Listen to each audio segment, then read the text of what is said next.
Tristan Tate said to me he doesn't do interviews as long as Andrew Tate, and I went and got the longest interview on record with Tristan Tate. Success is a form of revenge. I think it's the only form of revenge that any man should ever care about trying to reach. In this exclusive episode, Tristan slams the UK. The UK has just failed. They're not fixing the most basic issues. If I walk down on the street, even with, this is a moderately priced Rolex, and I start walking around, there's a good chance that someone's gonna put a knife through my heart to take my watch. Tristan gives an exclusive on who's really behind his arrest and that the truth will come out. As soon as the case is over, the entire world is going to know exactly why this happened. Why did it happen? Who set the dogs on me? And I think everyone's going to be very, very shocked. And he talks about the downfall of the monarchy. I'm not saying what happened to Harry was okay. What I'm saying is, to subject your poor grandmother to the accusation of racism in 2022, for me, unforgivable. So Tristan, who controls the world? Oh, obviously. My brother and me, you know. You haven't seen his hand symbol? It's all secret Illuminati stuff, you know. You know, the conspiracy theorists are right. The people who accuse me of being the Illuminati are right. It's all Andrew. No. You must have learned, being imprisoned and cancelled, you must have got further up the chain of who runs the world. Oh, 1,000,000%. 1,000,000%. In fact, going to prison, being cancelled, this attack on me has connected me and Andrew politically on a level that we weren't at before. We've made far more important friends, millionaire, billionaire businessmen, politicians. Lots more people are happy to sit and talk to us, certainly in private, maybe not so much in public these days until my case is over, than ever before. So yeah, if you were to ask me in a very simple term, you know, Andrew uses the term matrix all the time. What controls the world? Money. Big companies, big interests, they can buy governments, they can buy policy, they can make regulations, which are basically the same as laws, and they can get the people to dance when they want them to dance, stay home when they want them to dance, stay home, clap when they want them to clap. And I think money controls the world. And the people. Do you think that's right, fair, just? Yes, I do and I don't. I'm not one of the people out there. You know, you have people who have, I met a man many years ago, played in a band, I guess the word is bum. And he was showing me these documents for a completely new political system he came up with. It wasn't democracy, it wasn't communism. He was like, oh, in this new political system, it would really take off. And I'm like, bro, you play in a band and you live in Eastern Europe. Like, what universe do you think that this is ever going to, even if you're right, even if this is the golden ticket for all of humanity, how do you expect anybody to listen to you when you're sitting there playing in a band all day?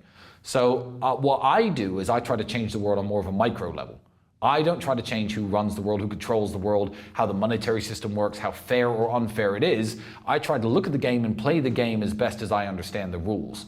So changing on a micro level can be something as little as inspiring young men to get into shape, to care more about their health. You know, that should, in theory, lower the cost of healthcare for every developed nation if everybody listened to mine and Andrew's advice. And it's the micro level change that I'm more interested in pursuing myself. I'm not trying to run for office. I'm not trying to change the laws. And the world is set up the way it's set up. So I just try and win the game, as you have. You know, get a bunch of money, put it in your bank. Oh, what's the money worth? What's it backed by? I don't care. I have lots of it, and it can buy real things. It buys real food and real properties and real cars and, you know, real experiences, and it gets you plane tickets and private jets and all the things that you want. So do I really care what it's backed by? You know, It's not an issue that I try to alter, and I never will. Do you think maybe in some ways whoever controls the world, the governments, the big corporations, they're just running a company like you're running a company and I'm running a company, and if we were controlling the world, we might run the company in a similar way? I believe I'm a far more moral person than some of the people. So some of the large companies and the people behind them that control the money, I feel like they're happier to flush human lives down the toilet than I ever would be. So when you look at some countries, Saudi Arabia as example, that's run like a business, and the leaders and the people sit around, they think, okay, we have this many resources, we have this much space, how do we best make our company profitable? How do we make it safe? How do we make everyone inside of it happy? So as with real companies, I've had good bosses and I've had bad bosses. I think the world as a whole is overwhelmingly, unfortunately, controlled by evil money. And I see that with the wars that happen, the people who die every day, the lockdowns and some of the restrictions they try to put on people, how little they care about the little guy. I would be a far more moral leader. I wouldn't send young men to die in a pointless war. I wouldn't finance wars, try to start them for profit, benefit, nothing. If I could end all war and be financially broke myself, there's a button right here I could press, good, I'll live on the streets for the rest of my life. Whereas this clearly isn't the attitude of some of the people at the top. They're happy to enrich themselves, enrich their families, and who goes to die? The poor people. Poor people go and die, and of course now I have some money, but I am essentially a poor person with lots of money. I'm a working class guy, I come from a council estate. It's me and my people who have to march off to their wars and go and fight and die. I said this the other day, I was naming the number of children certain UK politicians have, numbers of sons. I can't remember the exact names of the exact kids. I Googled them on the spot. I don't know off the top of my head, but it was like, this minister, this member of parliament, all have sons aged 17 to 25. And I said, well, unless their sons are going with me, I wouldn't go, because go fight your own bloody wars. If it's so important, like you harp on about it in the news all the time, or stand in the House of Parliament and lecture people about the importance of these military operations, good, send your own kids. But they never do. I think I know the statistic, during the entire US intervention in Iraq, of 545 sitting members of Congress, only one had a child who was in the services who even stepped foot in the country of Iraq, which is terrifying. So I think that leaders should lead their own soldiers into battle. I'm too moral. I don't want to run the world the way that everyone else runs it. Do you think, because I think about this a lot, because the reason I want to know who runs the world is because I am in the world. Yes. And therefore their decisions affect me. And I agree with you, the best thing you can do to rebel is to get really rich and build your own infrastructure, an ecosystem of which you are the leader of. But still, those powerful people, whoever they are, make decisions which could ruin my life tomorrow. So I feel like I owe it to myself to figure out where it goes and what got them there if I want to create change.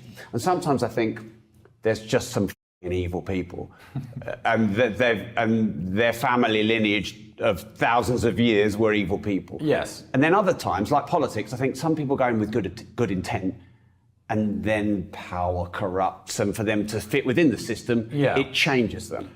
Have you got any thoughts? Yeah, well, it's not just power that corrupts. I think it's actually a lack of understanding of the system.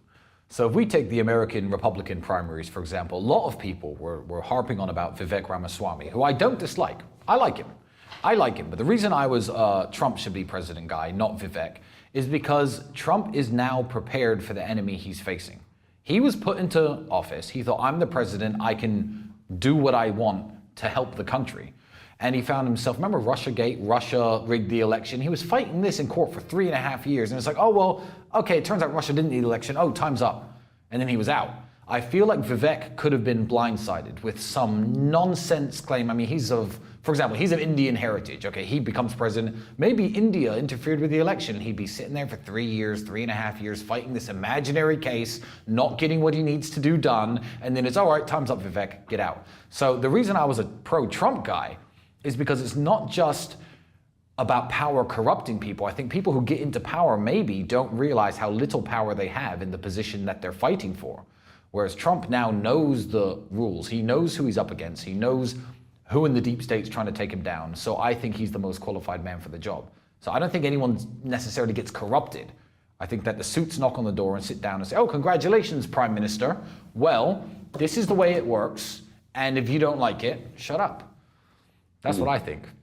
Yeah, so it's interesting you talk about the guy in a band who had a new model of the political system. It was terrible, by the way. Yeah. I looked it over. Right, okay. But the political system surely is broken. It's not a democracy. It's not of the people, for the people. So, and does it not take a naive, delusional human to change? Yes, it's not of the people, for the people. It's of the money, for the money. And that's the way it works in, I think, most political systems. Most democracies, it's all about the money. And I don't think countries like our country, you're British, of course, really have a chance of any radical change. I really see it, and I see that both parties are center, One center right, one center left. They're basically the same. They argue about tiny little minor differences in and of themselves. But I think money controls both parties. And in the United States and some other countries in the world, you can have a maverick who comes along with a new idea, a new way of doing things, a new way of saying things, and he can be swept into office from relative obscurity. Then he chooses the other people in charge. Systems like England are the scariest because, for all those watching who don't know this, the way that the UK elections work is there's hundreds of mini elections for each member of parliament, and then the party that wins the most seats in parliament gets to form a government, and then they select their prime minister from the people who are sitting in the house.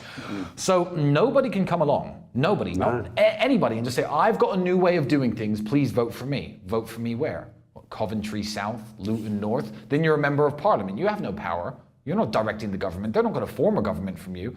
So I look at, what people like Lawrence Fox are doing with the Reform Party and stuff, and I'm just thinking, I'd love, not because I necessarily adore what the Reform Party stand for, but I want new faces in our government and I want new people sitting in those chairs. And I'd love the Reform Party to even find enough people to run in every single little local election in the first past the post system to absolutely, sweep the numbers, get 200 people sitting in the Houses of Parliament. And at least then we have a new way of doing things, but it can't happen. If Lawrence Fox or any of these people running for the Reclaim Party, even is it Reform Party? Even get their single seat, it's going to be Labour or Conservative who form the government, who have their prime minister, and there hasn't been a revolution in British politics since the invention of the Labour Party when they first came around. So it's scary and it's sad, and I don't think there's any way of fixing some countries. And England is most broken, to answer your question about is it broken. It's more broken in places like England than it is in the United States. Yeah, that's scary, because the paradox that comes to mind is it's broken, it's been broken for so long, there's nothing you can do about it, sort yourself out. Yeah. If we don't stand up and fight against it, it will never change. So we manifest the lack of change. It's a self-fulfilling prophecy, absolutely. But there's nobody who I've seen, even from people who I like Nigel Farage, who can actually garner that kind of numbers behind them. Nigel, to get something I think he can now. You think he can? I mean, I know him really well. He's been on the show a few times. I think he's awesome. He's powerful now. I think he's more powerful than Rishi now. Yeah, well, I hope so. Yeah. And Nigel was awesome. So what does he do? Does he rejoin the Conservative Party and try to fight his position within the party to get himself to the Prime Minister position? That is the best, I think, course of action for Mr. Farage, because forming a new party, I mean, UKIP it was a one policy party, and that now is finished, and well done to him. But forming a new party and trying to get 200, 300 people to all win seats, I just don't think it's possible. So I'd like to see someone who can garner the kind of numbers to win a sweeping general election. And personally, I don't think Nigel Farage could do it. I think his only way in is through the Conservatives, which is sad because he cares about England. He really cares about England, and he's a really good guy. In my opinion, you know him, I don't. I'd agree. So we have another paradox that exists, and that's one about money, because you've essentially said that money corrupts. Yes. But you're rich as and you love money. So I am rich as thank you. But you're not doing too bad yourself either, are you, Rob? I don't know. I'm doing all right. Wonderful, wonderful. So how do you exist in that paradox? How do you not let it corrupt you? It's I don't think money or power corrupt moral people. I think they bring out more of who you really are, I didn't run a charity when I was 21 because I had no money. Now I do because I have money. My mum still worked a job when I was 21. Now she doesn't because I have money. Even the people who follow me around, I just had lunch now. I tip 100% at every restaurant I go to because I have money. I'm a kind person, and money allows you to do more of the things that you enjoy.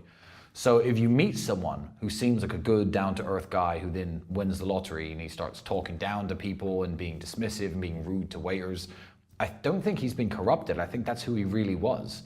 But you can't act that way in a position of poverty. I feel like it reveals your true character. So how do you stop money from corrupting people? I guess the answer is you don't. You have good people and bad people.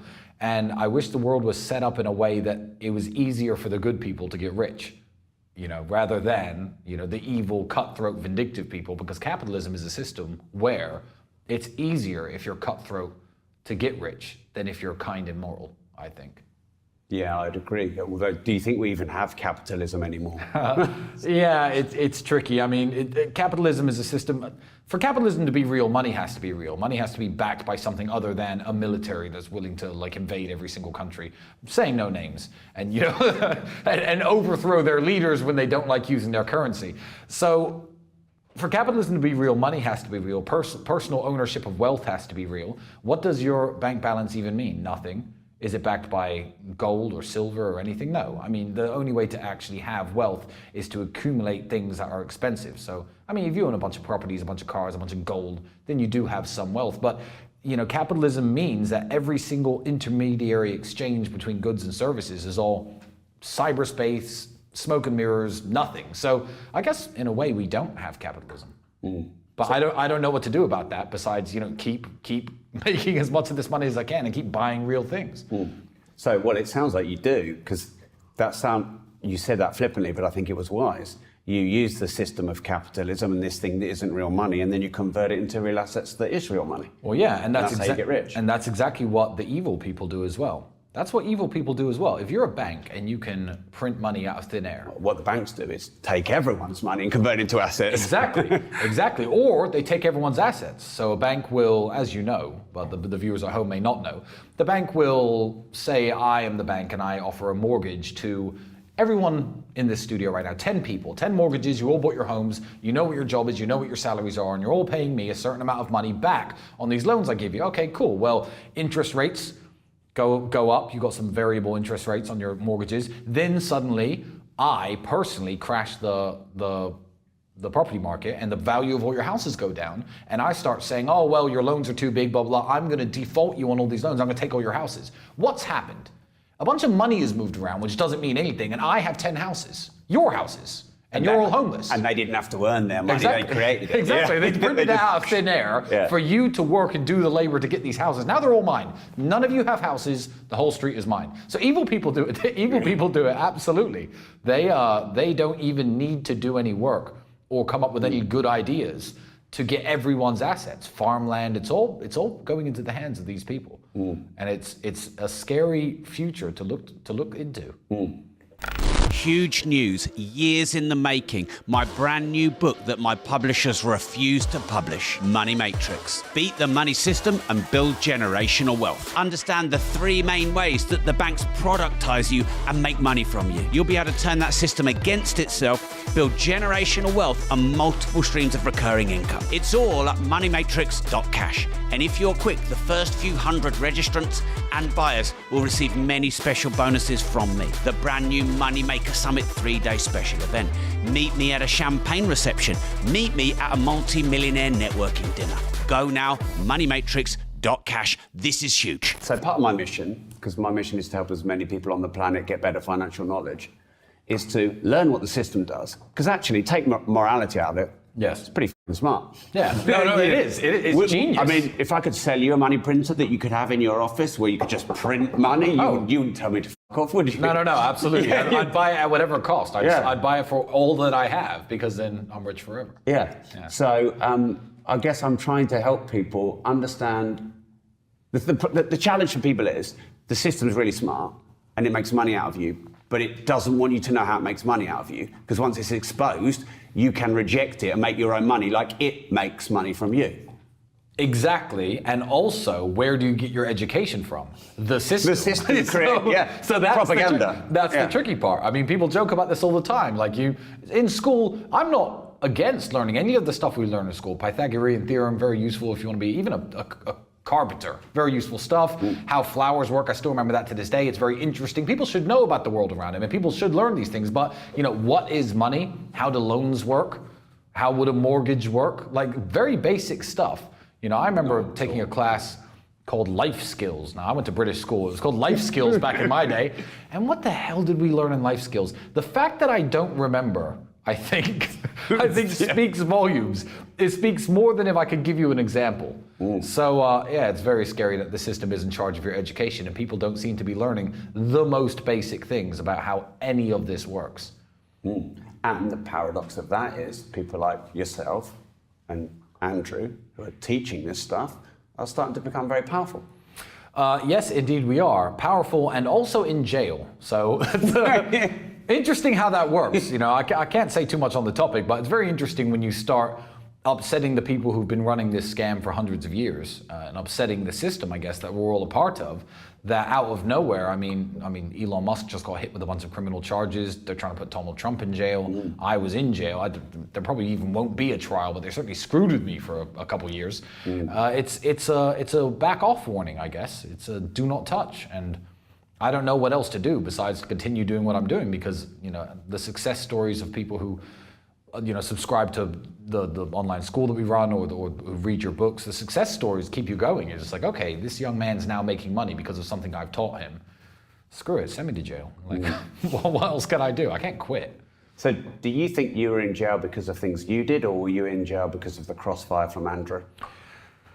It's tricky. I mean, when you try to use people's pasts against them, everyone knows my past. I've talked about it very openly on the internet. I mean, I used to run a webcam studio. I used to be a serial womanizer. So, and there's lots of women in my past.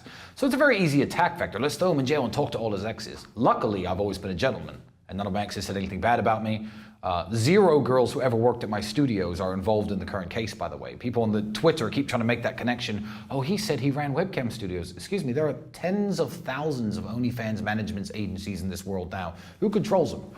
Arrest all them for human trafficking. The point is, it's not illegal. Immoral? Sure. Good for society? Probably not. But it's a completely legal business, and that's not connected with my case at all. What they're trying to do is talk to all my exes and say, I don't know, has he ever hurt you? Luckily, I've always been a good guy, so I looked like I was easy to attack. The case hasn't really formulated the way they wanted because my past was much cleaner than they thought. Never tried any drugs, never did anything illegal. So it's hard to say whose fault it was that I was in jail. The way I lived didn't contribute to me looking like a saint. But I also do believe if Andrew had not got so big or so popular, this wouldn't have happened. It wouldn't have happened. It wouldn't have been worth anyone's time. If Andrew had never become so wealthy and so popular and so listened to, it would not have been worth anyone's time to be calling 200 of my ex-girlfriends. It doesn't make any sense. Why do that? For what? You're not going to get money out of it. You're not going to get headlines out of it. You're not going to look like a hero. I'm just Joe Schmo. So I guess it's both of our fault. It's both of our fault, and we were in jail together, and that's the way I like it. So yeah. Fine by me. So we'll come back to that in a minute, but I just want to pull out something you said, which is really interesting. You said a womanizer and a gentleman. Yeah. So when you said you were a womanizer, but you're a gentleman, to me a womanizer isn't a gentleman, so what's a womanizer? So I'm talking about, look, I come from a very bad part of England. You know where I come from, the Council Estates of Luton. From me. Yeah, not fair enough. It's not a good area. And I made money very slowly, I guess. And I've experienced all the different wealth brackets on the way up. And, you know, you give a young man in his mid-20s, or I think I was just past my mid-20s when I first became a millionaire. You know, I'm driving around in a Lamborghini. I'm living in first London, then Slovakia, then Romania. There's lots of pretty girls around. Of course, I met loads of women. Of course I met loads of women. That's what you get. It's like giving a chimpanzee a machine gun. Like, of course that's what I was going to do. I live a very different lifestyle now, but what could I have done? I look back on it like, oh, I shouldn't have acted that way. But no one at the time could have told me. Even my future self couldn't go back in time at 26 and say, Tristan, it's Saturday night.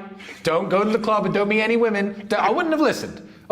So when I say a womanizer and a gentleman, what I mean is, you know, I met a lot of women, dated a lot of women, took a lot of women to bed, but I never mistreated any woman. So, you know, pick them up in your car, take them out to dinner, buy them flowers, take them home, do this 2 or 3 times, you know, and the relationship kind of fades into nothing and it's on to the next one. So, but those women, when contacted by the authorities, had nothing bad to say about me. Certainly nothing illegal I ever did. They didn't even want to lie for the intention of trying to extort me. Everyone they called said I was a nice guy. So, yeah, I was a womanizer and a gentleman. Never mistreated anybody. Broke a few hearts, but had mine broken a couple times along the way too. So is that not it's life fair. is called? Exactly. No matter what you do, that's what happens. Yeah. So how does a woman keep a man like Tristan Tate? Oh, that's incredibly tricky. I didn't actually expect these kind of questions. How does a woman keep a man like Tristan Tate? You know, I'm going to cop out and give a really crappy answer to this, and you're not going to be entertained by it. I don't believe I could describe my perfect woman, because when I look at all of my exes and the women who I was in love with and the women who I did have serious relationships with, they never fit one exact type, whether it be in looks or personality or their charms, their jobs, education levels. There was no real correlation I can draw. It was just a feeling I got from them. You don't have to be my type to be my type. I can describe the physically perfect woman if I like. I mean, I like tall, kind of slim model types, but not all of my exes fit into that, and it's not just about looks. I think they just gave me something, a really good feeling I had around them. They brought me peace. They didn't fight with me, they didn't argue with me, they didn't make scandals or blow my phone up or cause arguments over stupid little things. Like, I'm a businessman and you understand what that's like. I'm at war all the time, 24/7. I'm operating at 99% stress level, 365 days a year. So if you want to add 1% stress to my life each day, that's just not doable. No one can operate at 100% stress level. Nobody can. And people, I guess my exes and the girls who I really liked, just were very, very nice. Very nice, very kind, very kind of emotionally giving people. I think that's how you keep a man like me. Do you think you will ever settle down? Yeah, I think I will. I look at the trajectory of my life, and will I be married in the next couple of years? Who knows? Prenup, obviously, Jesus Christ. But yeah, it's certainly going that direction. I feel like as a man who's lived this kind of strange, eclectic life, you go through these phases and you get bored of certain things. Now, there's nothing I want to do less than go out 7 days a week and meet 3 new women in those 7 days. Like, Jesus, really?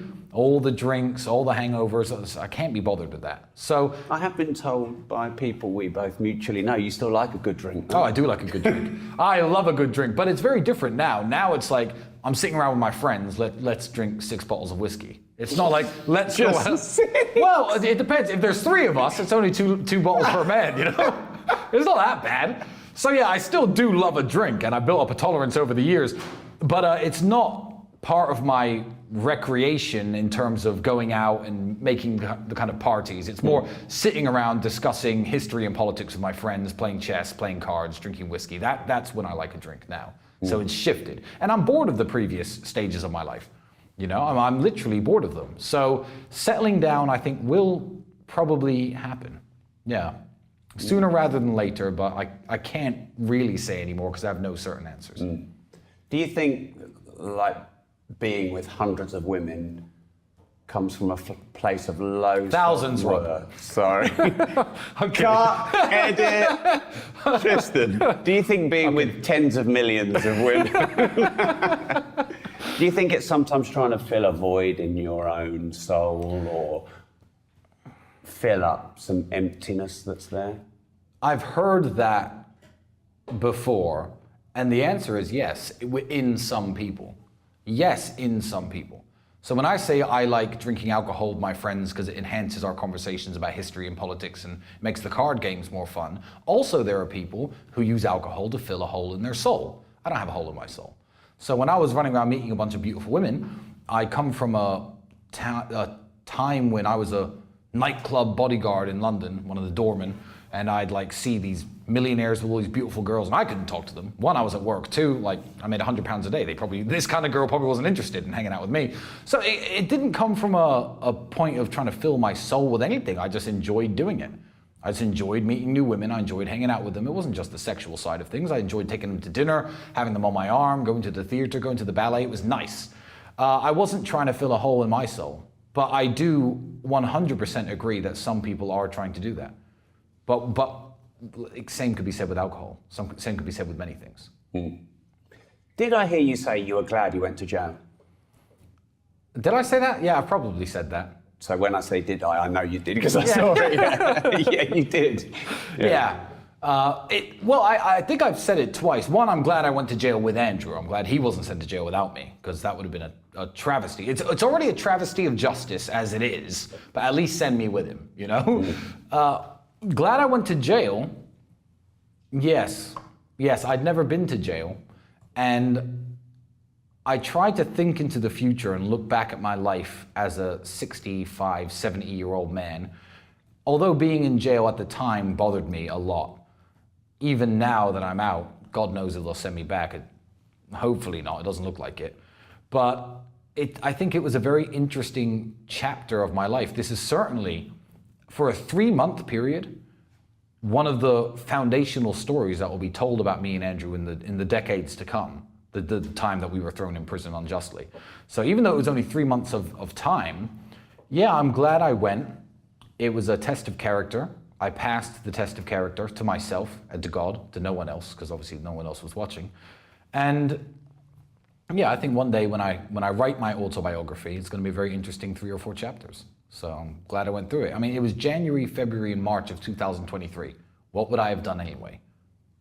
Went skiing? I can't ski. I just sit in the ski resort drinking whiskey, trying to watch everyone else do the skiing and sit by the fireplace. What would I have really done that could have taught me more than going to jail? So what were the benefits of going to jail? Oh, I mean, there were basically no benefits in that regard. Well, there weren't any luxurious benefits, but there were character benefits. Yes, it didn't change me, but it confirmed to me all the things I already thought about myself. Now I know them about myself. So surely going from thinking about yourself to knowing yourself is fucking powerful. It is. It absolutely is. You know, I'm a kind of guy, and I feel like I can handle any situation. I can handle anything. I'm Tristan Tate, and I've been saying this for years, and I've been through some difficult situations in my life, but being picked up from just after Christmas Day in your fancy clothes, and you're taken down to a police station, they're like, oh, we're searching your house for human trafficking. I'm like, well, good, there's no one in my house. There's no drugs in my house. Nothing. They searched my house, and it was okay. Then the handcuffs went on, they put me in jail, and they said, okay, you'll be here at least 24 hours. And that went on for 92 days. So it was a mentally tough situation to be in, and yeah, I thought, I'm Tristan Tate, I can handle any situation. Now I'm like, yeah, I can handle any situation. So having thoughts about who I was and confirming who I was, I guess, is the biggest thing I got out of it. Mm. So I talked quite a lot to Andrew leading up to this. Okay. And one thing he said to me was, I'm pissed off with myself, Rob, because there's things I really want to say that I haven't said. Yeah. And lawyers, whatever reasons. Is there anything about the case that you haven't said? That you can say? Is there anything I haven't said that I can say? No, there's things I haven't said that I'd really love to say. But you I'd can't really say. love to say, no, I can't put them out right now. Does that not fucking frustrate you? A little bit. Yeah. But I know that my time is going to come, and one day, everybody, whether they find me guilty on 0 evidence and put me in jail or not, as soon as the case is over, the entire world is going to know exactly why this happened. Why did it happen? Who set the dogs on me, what the dogs' names were. Like, let's just put it that way. So you know the dogs' names? And the handler who let them off the chain. Right. And that's what you can't say? Well, it's one of the things I can't say. Yeah. I literally wish I could say it, and I can't say anything right now. But when the case is over, I won't even have to say anything. Everything is going to be on the table, and everybody will be able to look, and I think everyone's going to be very, very shocked at the process that's led me here. I mean, I was falsely accused originally 1 year and 9 months ago. 1 year and 9 months. I was arrested 1 year and 1 month ago. I'm still under a form of arrest now. I'm still under arrest now. And the fact that this has lasted so long is the big mystery. That's the big mystery. Everyone's like, well, the people who like me are quite right in saying, if he was guilty of human trafficking, they'd have locked him up and convicted him and put him in jail by now, because that's what the people who attacked me wanted to do.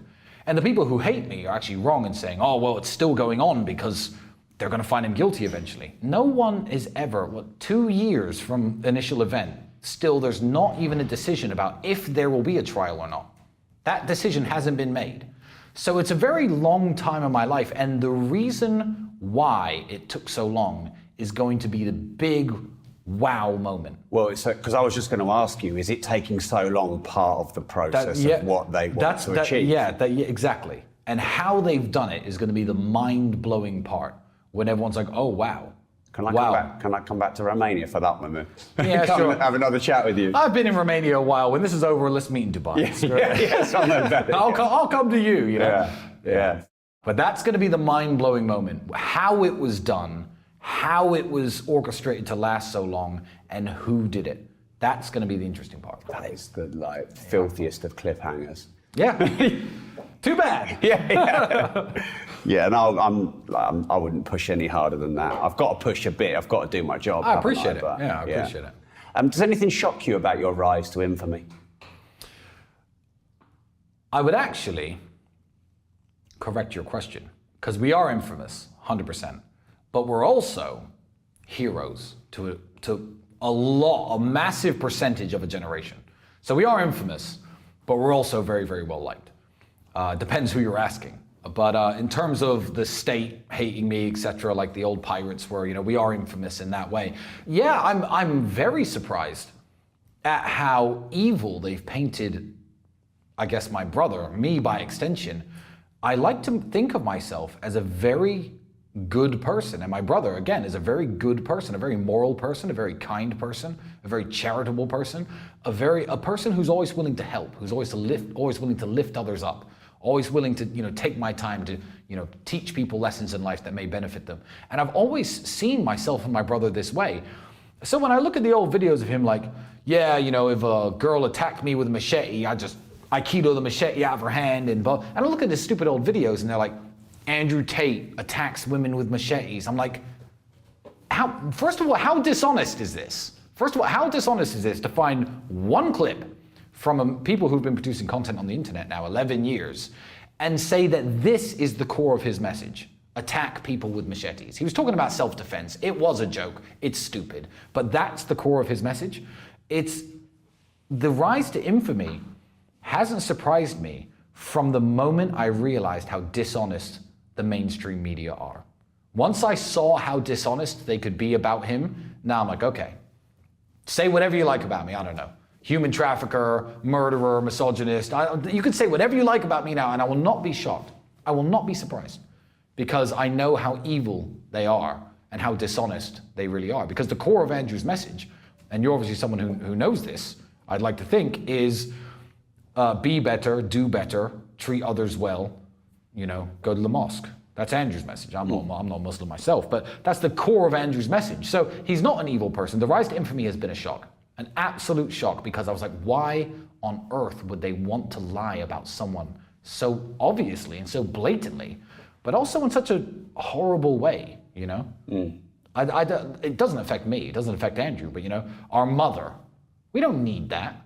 People thinking that her sons are arch criminals who kidnap people and stab people with machetes, especially at a time when in the UK, every single day, someone is in fact stabbed with a machete and these people are unnamed. But Andrew's joke from 10 years ago is the height of machete madness. It's very strange. But you know why now. Oh, now I know why. Yeah, of course I know. Yeah. Very obvious. Yeah, wow. What's a story you've never told or a secret you've never shared? A story I've never told or a secret I've never shared. I'm a very open person. I don't really have, I know it sounds like I'm being defensive. I don't really have any stories I wouldn't tell or any secrets I wouldn't share. But maybe you just haven't had the opportunity. I think we've got one from Andrew. There must be something in your life that's just not come out yet. Or something you believe you don't talk about much, maybe because of the types of interviews you do. And if you did a different type of interview, we might get to know something about you. That's a tricky question. I can tell you things about me that people think that aren't accurate, and I haven't had a chance to clear them up. I mean, I can name a few things. Please.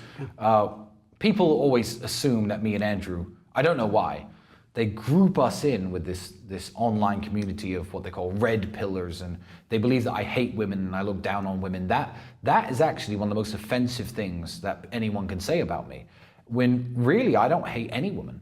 I don't care if a woman is a actress or if a woman is a prostitute or if a woman is a virgin or a nun. I don't hate any of them, and the fact that you can say that I do means that you listen to nothing that I say.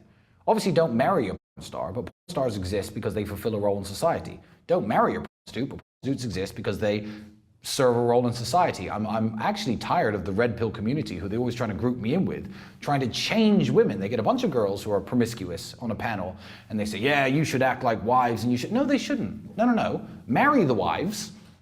The wives aren't sitting on your podcasts. Let them do their thing and stop hating on everybody. Stop being so rude towards women. So I think the fact that I appreciate women and don't hate them is one of the most annoying rumors about me that I never ever get the chance to clear up. But, well, there it is. That really offends me when people say that I hate women. Well, hopefully this clears it up. Oh, we'll see. I don't know. But stories about me, secrets about me, I don't have any secrets. I don't have any secrets. I've got loads and loads of cool stories, because every man has cool stories, and I've got hundreds of cool stories. But you know, I don't know. What's your coolest story? My coolest story. I've got an embarrassing story. What's your most embarrassing story? I've got a very embarrassing story. I've never told it on a podcast. So Okay. if you have 3 minutes, I'll tell you this story. I flew here for you, so I have more than 3 minutes. Wonderful. I'll tell you this story because it's actually the most embarrassing time in my life, and it's actually a lesson I learned. So I'm going to turn this around to a lesson for young men about having a big ego and acting like you're the man when you're clearly not. And I guess, so long story short, I was here in Bucharest about 6 or 7 years ago. I just moved here, and a friend of mine came to visit from New York City. So he'd taken me out in New York before, so I thought, oh, well, he's in Bucharest, I'm going to show him a good time. And the nightlife here is absolutely amazing, so I booked the best table, and I needed some women around. I don't pay for women. People assume I do because I'm rich. I don't. So I called every girl I know who I'm friends with, and I said, bring some of your friends to this table. So I called too many, and about 50 different women turn up, all looking their absolute best. I'm there with this guy, and he's mind blown. And my ex shows up, a girl I used to date. And she looks incredible. She did it on purpose to get me, to trick me. She turns up looking like $1 million, absolutely gorgeous. I'm like, why did I stop talking to her? Am I stupid? So by coincidence, my friend, we'll call him James for this part. I'm not going to name him. My friend James starts talking to this girl's friend. And I'm like, oh, good. Boom, done deal. He likes her friend. I'm going to get back with her. Everything's going to work out perfectly fine. So because I had people visiting my house, I decided to go to a hotel, to get a hotel room for me and my girlfriend, my ex-girlfriend, and a hotel room for them too, and we'd stay there tonight and get back to my house in the morning. So here's where, you know the Bible said, pride cometh before the fall. So I thought I was the man. I turn up at this hotel, beautiful woman on my arm, and the guy, I mean, a little bit rude, gives me this piece of paper for tourists to fill out. It's some English language piece of paper for the government to measure tourism information. I was like, bro, I live here. I speak your language, I live here, I don't need to fill that out, I'm not a tourist. He goes, do you have a Romanian passport? I said, no. He goes, you have to fill it in. I said, bro, just give me the rooms. Here's the money. Let's go. No. You can't have the rooms until you and him fill these in. So I'm like, oh, for fuck's sake. So I thought I was the man at this point. I said, all right, get the pen. Name, Captain Dickhead. Passport number, 1, 2, 3, 4, 5, 6. Boom, money. Give me the keys. Okay, cool. He took my bits of paper. So I go upstairs. It's now getting to 5 o'clock in the morning. I'm drunk. She's drunk. Everyone's drunk. So we start kissing, making out, and she's like, oh, do you have protection? I'm like, well, I don't. It's at my house. Obviously, we're in a random hotel. So she says, okay. And I said, yeah, fine. We won't sleep together tonight, no problem at all. So we sit there talking for another 2 hours. It gets to about 6:30 in the morning. We drank everything in the minibar, from the Romanian palinka to the whiskey to the vodka.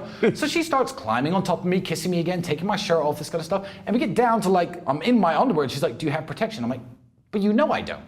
So, and then I had this bright idea. I said, James will have some.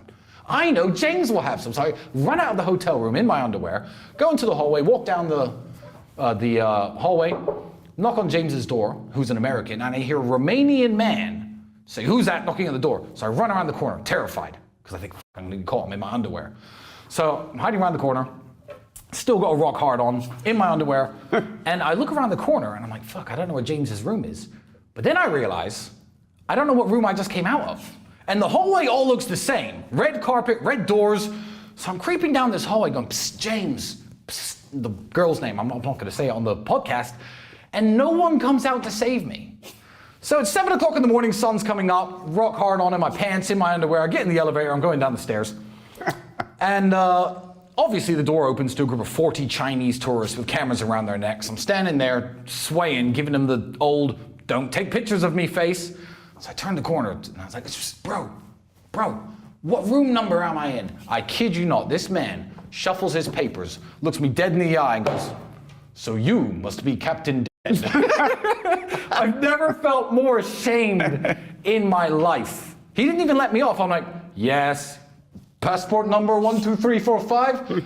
Yeah, bro, that's me. Room 406. I never forgot the number to this day. Most embarrassing thing that ever happened to me. So young man, listen, put your egos aside and just fill out the bits of paper when the hotel guy asks you to, because that was a horrible story. I think if you wrote that scene into a movie, they'd think it was fake.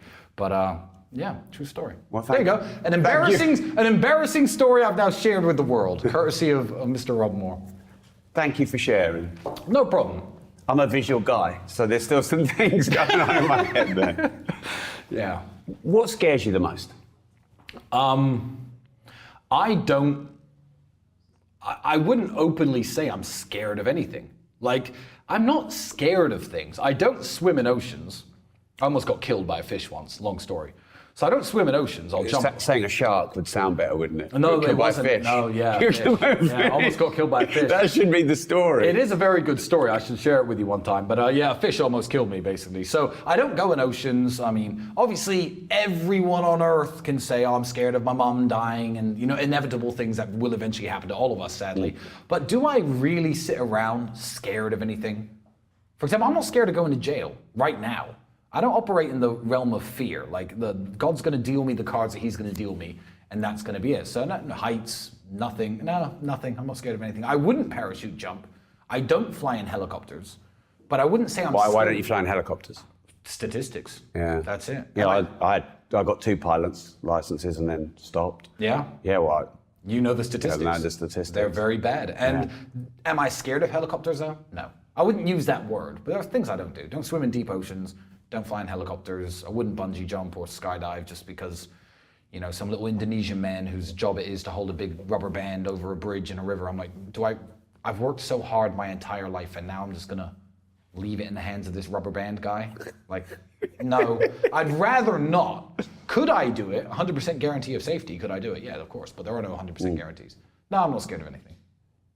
Andrew, the first time I had him on my show, and then after that, got to know him, was pretty convinced he was going to be assassinated. We just talked about it again. And, you know, he sort of danced away from it by saying, I'm being digitally assassinated. Are you not scared of that? Of Andrew getting assassinated? Andrew being assassinated? I mean, he thinks that's a thing. Do I think it's a possibility? Yeah. Maybe. Yes, I do. Does that scare you? Well, the idea of... Do you have a brother? No, I don't. No, you don't. Do you have a sister? Yes. The idea of your sister dying is not pleasant. No. So, but do you wake up every day scared of the fact that she might die? No, so I'm not, like, I understand Andrew's security concerns, but it's one of those, I mean, I'm everywhere with him. If they, you know, blow us up, I'm getting blown up too, I guess. If they open a spray of bullets, I'm probably going to catch a few. Am I scared of it happening? No. I've done my best to protect myself. I'm very careful about my locations, where I am. I've got security guards. I've done all I can do. And I don't think Andrew's going to get assassinated. I feel like when he talks about his 3 steps, first they cancel you, then they throw you in jail, then they assassinate you thing, he's completely correct. I feel like there was a time when Andrew was public enemy number 1. Everyone was making this huge deal around Andrew Tate. And going to jail, I guess, trying to tarnish our name, has at least given them... He's no longer the public enemy number 1. And with the 2024 elections coming up, there are going to be a lot more people who say a lot more things that are dangerous to the establishments and the people who are really in charge. And yeah, I don't think that Andrew's going to be on their hit list. Do I want him to get assassinated? No. Well, no, of course not. I didn't ask you that question. But you asked if I'm scared of that happening. No, I'm not scared of it happening. Is there a possibility it could happen? Yes. But I think that the time has now passed. The fire's died down a little bit, which is a good thing, I guess. So I can walk the streets more peacefully. Yeah. Do you think there's enough love in the world? No. And that's such a cliche answer, but I wouldn't even say the word love, because... Or kindness, maybe. I would say appreciation. There isn't enough appreciation for other people and what other people contribute to the society that you live in. You don't have to love the shopkeeper. You don't have to love the guy who's building this road outside right now. I see there's construction workers here. You don't have to love them. But I feel like to look down on anyone and to not appreciate what other people bring to a society is a very bad way of thinking, and there's not enough appreciation in the world anymore. So everyone has always loved their, I guess, family, their wife, husband, mother, father. But No, people don't appreciate each other enough. Is appreciation a form of love? It absolutely is. And all I can do is within my own little world and my own little community and everyone who does anything for me, show them as much love and appreciation as I can. So I can't change the world, but you can change yourselves. You know, say please, say thank you to waiters. It's very basic. It's very basic stuff. I mean, I worked behind the counter and in the kitchen of a pret-a-manger. You know what that is, because you're British for 3 years or 3.5 years is my first ever job. And I still remember the 3 or 4 people who'd ever said nice things at work. I remember some old lady came up, I was working late at night, my shift was supposed to be finished, but legally when there are flight delays, you can't close down the food stores. So I was the only one there. And she came up and she'd written this really nice letter and said, give this to your manager tomorrow because I think you've done a really great job. I remember her face, I remember that moment. And isn't that nuts? Because that is now 17 years ago. And I still, because kindness and appreciation is something that men certainly don't get enough of. And I still remember that lady. And I still remember the people who were incredibly rude to me. Yeah. You know? Well, what's that saying? They'll long forget what you said, but never forget how you made them feel. Yeah, exactly. I remember I was training for that exact same job, working behind the till. And I'm good with math. Quick maths, I'm okay. I'm certainly okay. I was okay at the time. And this man came up to me, put some sandwiches, some coffee down on the table. And he worked as, I guess, a banker or something. I was somewhere in the financial district of London at the shop because the Luton Airport shop hadn't opened up yet. And he was wearing a nice suit and he put a bunch of things down on the table. I can't remember exactly what the total was, but it came to just over £10. And he gave me a 20 and then he got the little change out and gave it to me. So I could give him a £10 note. So I'm looking in the till where things are. There are no £10 notes and there are no £5 notes. And I'm looking like this for about 4 to 5 seconds. And he went, well, I guess if you had a degree in maths like me, you could probably do that. And I'm like, you think I didn't get the math of what you just did? You think I didn't know to give you a £10 note back? But I'm 16, like I was a kid. And this dude in a suit was getting mad to a little kid wearing a red cap. And there were no 10 or £5 notes. I just remember thinking, what a horrible guy. Yeah. So I guess my revenge is that if he was a man working in the city, he's probably been fired by now and I'm much richer than him. So if you're watching this, sir, don't be rude to people who work at sandwich shops. My point is there's not enough appreciation because you still remember those moments. And now I'm 36 this year. I was doing that when I was 15, 16 years old. So yeah, you still remember that. So be kind to people. And is revenge a form of success? Success is a form of revenge. Success is the best form of revenge. I don't believe in getting revenge on anybody. No. I've had people screw me over for money, break my heart, upset me. It's a very... So you do use success as a form of revenge? Yeah, but I don't do it for the revenge. It just naturally happens. Any concept of trying to... Who was it that... I think it was Mahatma Gandhi. He said, being angry at someone is like holding a burning stone in your hand with the intention of throwing at them. Like it might do them some damage, but it'll do you more damage first. I don't hold on to these. But it could be fuel, though, couldn't it? I mean, it can be, but I didn't ever need fuel. I didn't need fuel to go and make something of myself. It's just naturally happened as a form of revenge. I mean, people who have screwed me over for £200 many years ago and I argued with them and fell out with them are now watching me on the internet buying, as Christmas bonuses, buying people who work for me Ferraris and Lamborghinis, thinking, shit, I should have stayed his friend, shouldn't have screwed him over for £200. You bought someone who works for you a Ferrari as a Christmas bonus? And a Lamborghini. Two different people, yeah. They deserve it. They work incredibly hard. Yeah. They work incredibly hard. The videos are on Rumble right now. I just released them. Right. So the people who screwed me over in the past are now watching things like this thinking, oh, I wish I'd stayed friends with that guy. And I just don't care. I don't really think about them. No. And it's the same with, ex-girlfriends. I mean, I lost girlfriends when I was 19, 20, 21. After they broke up with me, they started dating some older, more successful dude. I don't know where these girls are. I don't look them up. But they're my age now, 35. Hopefully they're happily married with kids. But if they're not, they're probably looking at me thinking, ooh, that was a boat I missed. Maybe.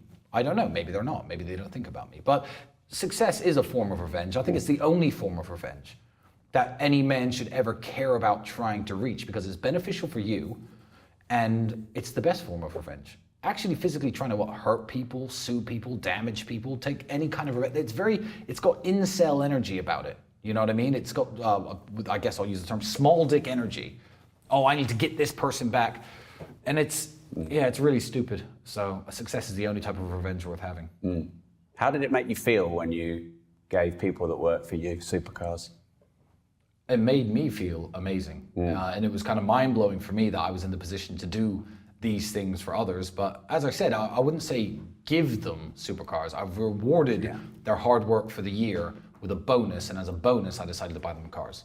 But no, it made me feel very good. It made me feel very, I guess, proud of myself that I can do these kind of things. Because a lot of people say, well, life is about giving, but you can't give what you haven't got. Yes, exactly. And people say like money doesn't buy happiness, and the counter to that said every broke person ever. said everyone with no money. Yeah. Well, my answer to this: let's pretend you meet a real anti-capitalist kind of hippie type of person. This is the kind of person who says this to me, and I've got one question that always stumps them. So they'll say they enjoy, for example, bumming around Asia, hitchhiking and picking fruit off the trees and whatever crap they're into, and meditating and taking weird, smoking weird substances in India. But that kind of person. You know the type of person I'm talking about. Well, Tristan, money doesn't buy happiness. I say, well, what do you like to do? Well, I like to volunteer for charities and do this and travel. And I said, imagine how much more of it you could do if I gave you $10 million. Oh, money doesn't buy happiness. Why? Oh, I've got my mom and my kids, my family, and that's my happiness. Imagine how much happier you could make them and how much more time you could spend with them if I gave you $10 million. There's nothing anyone can name that makes them happy that they couldn't do more of, and to a greater extent, if I gave them $10 million. So that's the question that always stumps them when they say money doesn't buy happiness. I'm like, well, what do you enjoy that makes you happy? And they also is the cop out of, well, I've got my dog and my daughter and my wife and my mom, and that's what I've got. And they assume every millionaire and billionaire doesn't have these things. I've got all those things too. Not a wife yet, but I have all those things too, and I've got hundreds of millions of dollars. So it's just better, and I don't like cop-outs. Yeah, and what if your wife gets really ill? A dear friend of mine, we raised a lot of money for his wife, who in the end passed away, but to get her over into Europe to have emergency brain tumours removed was fucking expensive. Exactly. My mother had a heart attack 3 weeks ago. Boom, Harley Street Medical, private surgeon, done. So yeah, it's better to have it and not want it than want it and not have it. So yeah, money is unfortunately, even basic things like health and healthcare. You don't have free healthcare in UK anymore. You can't get in, so you have to pay twice. Exactly. You pay with your tax and you pay private. Well, I was injured at a point in my life with my shoulder, and I had my shoulder's now made an almost full recovery. Who did my surgery? I won't say his name, but same guy who did... Not the NHS. No, same guy who did Roger Federer's elbow. Same guy who did Conor McGregor's leg. I've seen the photos of them in his office. That guy did my shoulder, and now it's perfect. Some NHS surgeon quickly butchering my arm. God bless them. They're hardworking people, but they're overworked, underpaid, too many people coming to them. Their waiting lists are too long. The hospitals are dirtier. People are dying from these hospital bugs and stuff. I'm not cursing NHS surgeons. They're wonderful people and they do a very important job. But going to a nice clean hospital in Dubai, you walk in, it's filled with trees and fountains. It's a different experience. So healthcare again, money buys. They actually say money doesn't buy health. Well, it doesn't. It does. The richest people over time have lived the longest. Exactly. So it doesn't buy health in the way that anybody at any time can get terminal brain cancer. It doesn't matter how much money you have. But you got this guy, Brian Johnson, spending $2 million a year on his health. Exactly. And people live longer because they can afford it. You're absolutely right. And even if they don't try to live longer, when something goes wrong, they've got a much better chance of making it. Yeah. So money does buy health. Yeah. Here's something I've thought about a lot. I don't know if I've articulated it in this way, but a lot of people get really pissed off with rich people. Yeah. And they think that nurses, etc., should be paid more. Yes. Well, rich people pay their staff well. You've just proved it. You give them bonuses of supercars. Exactly. Who are nurses paid by? The fucking government. Exactly. So get mad at the government. So if the government was a private institution and not a public service, the good nurses will be paid a lot more money because that's how private pays. You're completely right, but unfortunately, the systems like the NHS, the post office, etc., they're not meritocracies. A good nurse and a bad nurse, have set salaries, and I guess the way it works is very unfair. And people say things like, "Oh, nurses should get millions, not footballers," and I'm like, "Here's why you're wrong." I mean, in an ideal world, sure, but here's why they're wrong. the same people, and I know them, the pub-going, good-hearted, down-to-earth Englishmen, like, many people many people I know, who'd be like, oh yeah, they're paying these football players all this money, the nurses should be getting more. I'm like, how often have you ever shown appreciation or given attention to nursing? Ever? Because you'll sit and watch the game every single day. You'll watch football for 3 or 4 hours a day. And all the gambling ads that come on. And where does the money come from for these footballers? You buying the Man United t-shirts, etc., etc. Why not, just as an idea, any budding entrepreneurs out there, why don't you start selling t-shirts that say, nurses are the backbone of Britain? And when people walk around wearing those t-shirts, you can get that money and give it to nurses. But let me tell you something, no one's gonna buy them. So don't do it. But people will buy their favorite footballer's shirt. So it's an attention economy. And I'm like, when have you ever said anything nice about nurses besides just now in your 48 years? Never? Okay, well shut the up then. You watch football every Sunday, of course they get money. They've got your attention. So people are wrong in the most fundamental and most basic way. And it's not them being bad people, it's just I think a lack of understanding of how things work and how money's made. So I did a live rant saying that ADHD doesn't exist, and I got fucking slammed for it. Oh, I bet you did. Yeah. Do you think ADHD is a real thing, or do you think it's somewhat created by Big Pharma for profit? Do I want to get assassinated today? No, I'm kidding. Well, you're right. That's right. It was his idea. He said it first. No, I think that... No, we'll just cut me out and put you on the shore for TikTok. That probably will happen. Look, human behaviors and human emotionalities and human energy levels are on a massive spectrum, an absolutely massive spectrum. You could say someone like me is far less emotional than the type of person who cries at sad romantic comedies. Of course, yeah, so that's a spectrum. What I don't like is, when do you take this natural variation in humans and start saying it's a disease? For example, I'm a loving, feeling person, love my mom, love my brother, haven't cried in my adult life, maybe once, but let's just say you take me, yes, and you make someone who's a little bit less emotional, a little bit more stoic than me. Psychopath, sociopath. Whoa. When do you or anyone on this spectrum, as all of us humans are, get to start naming people's different normal states as diseases? ADHD is one. ADHD. Some people can be more focused than other people. Let's break it down very simple. Some people have more energy than other people. When do you get to this scale and be like, okay, that kid is, super energetic, wants to be up all the time, can't focus as well as this kid, but here, that's now a disease, and we need to start giving them drugs. I don't like any of that. Any kind of emotional disease. So again, someone's super emotional. Take the woman who I was talking about who cries at romantic comedy movies. Let's get someone a little bit more emotional than her, who cries at sad thoughts of things that happen. Okay, manic depressive. It really worries me because it's very normal. It's not like all humans have 2 legs. If you have 1 leg, you're an amputee. If you have 3 legs, you have a deformity. That's math, and that's science, and that's true. And some people do have 1 leg, and I guess there probably are some people with 3 legs out there. You either are an amputee, something's gone wrong, or you have a deformity. The brain doesn't work that way. The brain isn't simple that way. So I'm sick of big pharmaceutical companies and doctors looking at the natural variation in humans and drawing these weird lines where this is a disease that needs that drug, this is a disease that needs that drug, and trying to keep everyone within this little box. It really upsets me. And the super emotional people, I've been called a psychopath before. Oh, you're a psychopath because, I was in jail and I didn't care and I just stoic about it, didn't give a shit I was in jail. Oh, psychopath, you can't feel emotions. Well, I actually can. Maybe not as well as you. I don't know what it's like to have your brain, but don't start labeling me as somebody who's sick and somebody who needs pills. So to answer your question in short, I know that was a very comprehensive answer. ADHD is bullshit.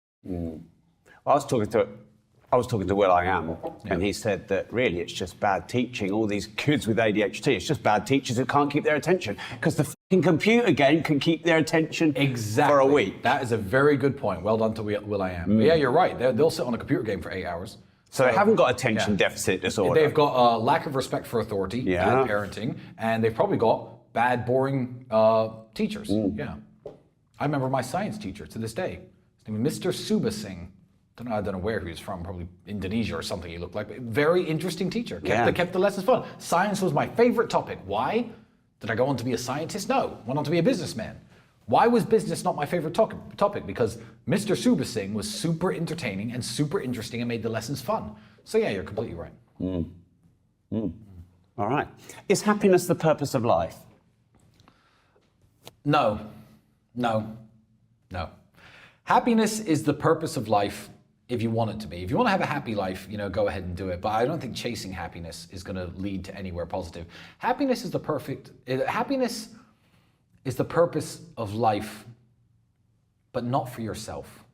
Let me make sure that my children are happy. Let me make sure my mother is happy. Let me make sure any woman who comes into my life is happy. Let me even, because men don't have each other's backs these days, make my friends, my male friends, as happy as I can with my friendship and my companionship.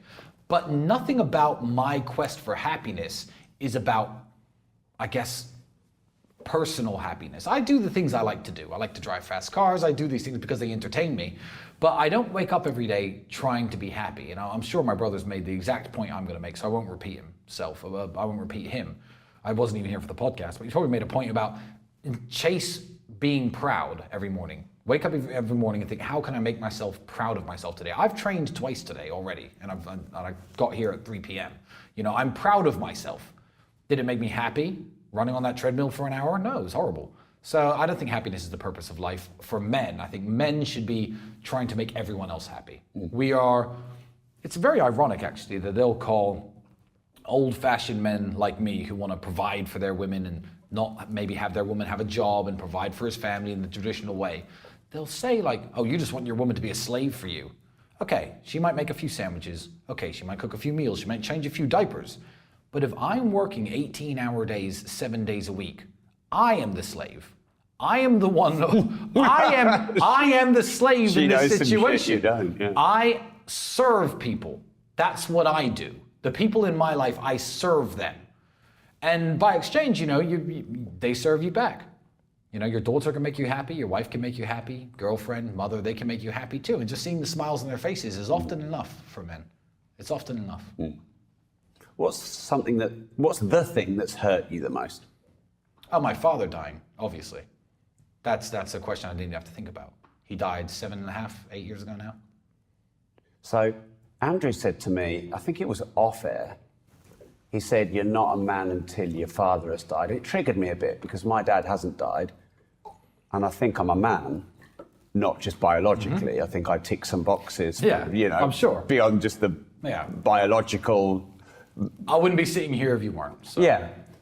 But it did really get me to think, because my dad just turned 80 and he's been fucking ill for so many years and he's defied all the odds. So, but I know, like, I'm not here being interviewed, but the scariest thought for me is the day my dad goes. That just scares the shit out of me. Well, unfortunately, and I'm not trying to upset you, when you said, oh, because my dad hasn't died, you mean he hasn't died yet. And the natural order of humanity is that he will die before you. So it is going to happen. Sadly, that's just an unfortunate fact of life. Say the same thing about my mother. Well, it should be the order of life. It should be. Some people lose their children. And when it's not, when the natural order goes in the wrong direction, that is a real tragedy. Being your age and losing your 80-year-old father is sad, but it's not a tragedy. Being your age and losing your 18-year-old son is a tragedy because it shouldn't happen that way. And you are a man. And Andrew is also right, because the full experience of being a man, let's say being the patriarch and I guess the head of the family with no older generations to look up to, is a part of being a man that you haven't experienced yet. You may have mastered the other 99%, but you can still go to your dad for advice. There's still an older member of your family, a man in the male lineage above you in seniority who's lived 30, 40 more years than you and knows things you don't, and you can go to him. It's kind of a lonely feeling. I mean, I have Andrew, but we're the same age, essentially. It's kind of an isolating feeling at first, but I do get what Andrew says, that you're not a man, let's say not a complete man until your father dies, because that one little missing part, when you are now the guy, I am now the guy forever. I have no grandfathers left. I have no father left. I am the guy forever that all of my kids and all of their kids will look up to for male guidance. And there's no one I can go to. So it's a very interesting part of manhood and I feel like God forbid, hopefully in a very long time, when it happens, you'll understand what I just said better. Yeah, I think I probably will. I feel that I will. Yeah. Well, you're a smart guy. You'll get it. It will register in your head. A couple of years afterwards, you'll be like, yeah, this is different to how it was before. And Tristan was correct. What's the closest to breaking point you've ever been?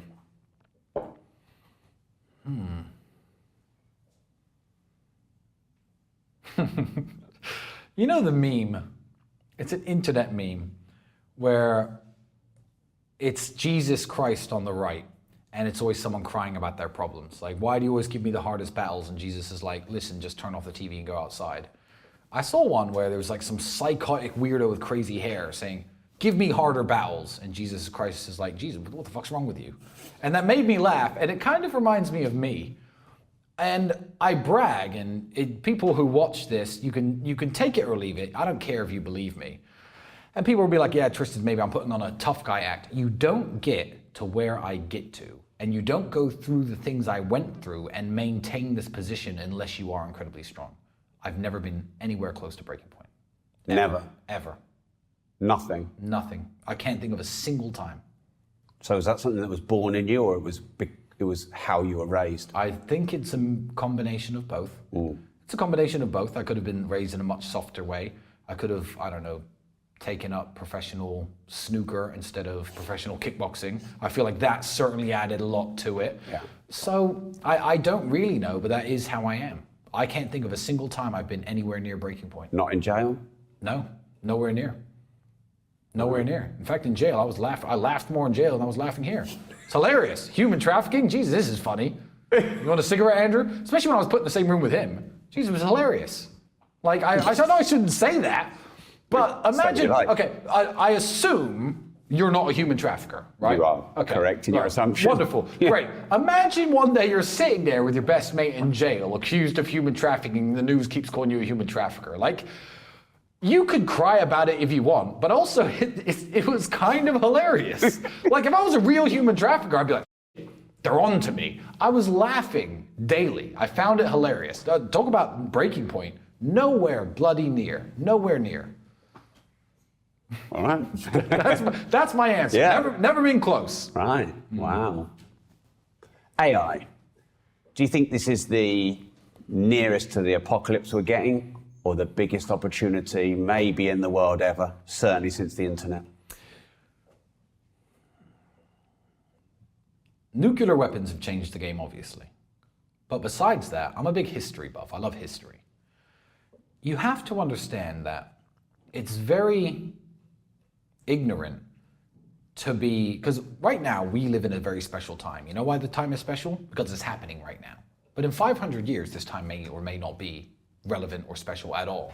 And we're just part of this in a million years it won't be relevant. It won't be at all. Yeah. And if humans are around at all. So we're part of this amazing story that currently this chapter is being told. But what you have to assume is, and what you have to think is, how many people throughout the 6,000 or whatever years of recorded history that we have in the world thought the world was ending? And not just thought the world was ending, for how many people did the world in fact end? You're Constantine the 11th and you're in the city of Constantinople in 1453. Someone's going to correct me if it's not 1453. The Ottomans have completely surrounded you. You ask for help from every Christian kingdom in Europe and you are told no. The world's ending, right? And then the world ended. They all got murdered. They died. The world did in fact end for the Byzantine Empire. That's the world over. The sacking of Rome. When you're British and you think Napoleon's fleet is going to invade the UK and kill you and your women and kids and just take over, and England's over and it's going to be France from now on. The world's ending, right? So when you look at history, you think, how many times have people, one, thought the world was ending, and two, also been correct? Because worlds have ended, you know? Ways of life, empires, worlds have ended many times.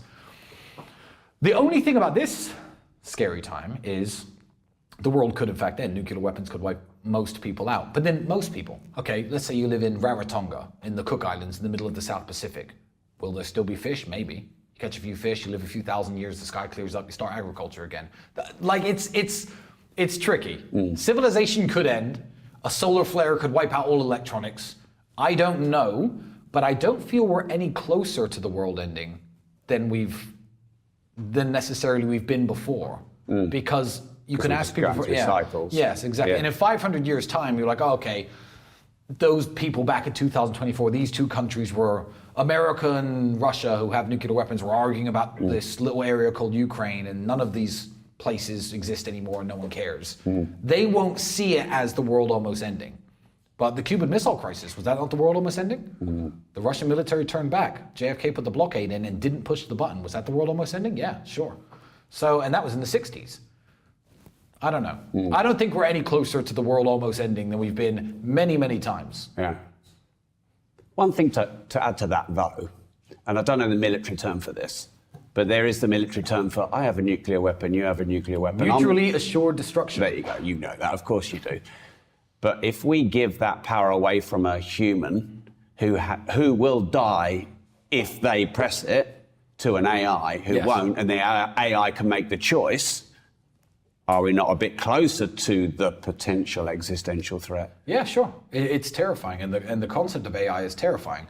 But I'm a believer in the ultimate goals of humanity. I believe that good will triumph over evil in the end. And my view with AI is probably the same as, again, let's take historical context. It's the Stone Age, right?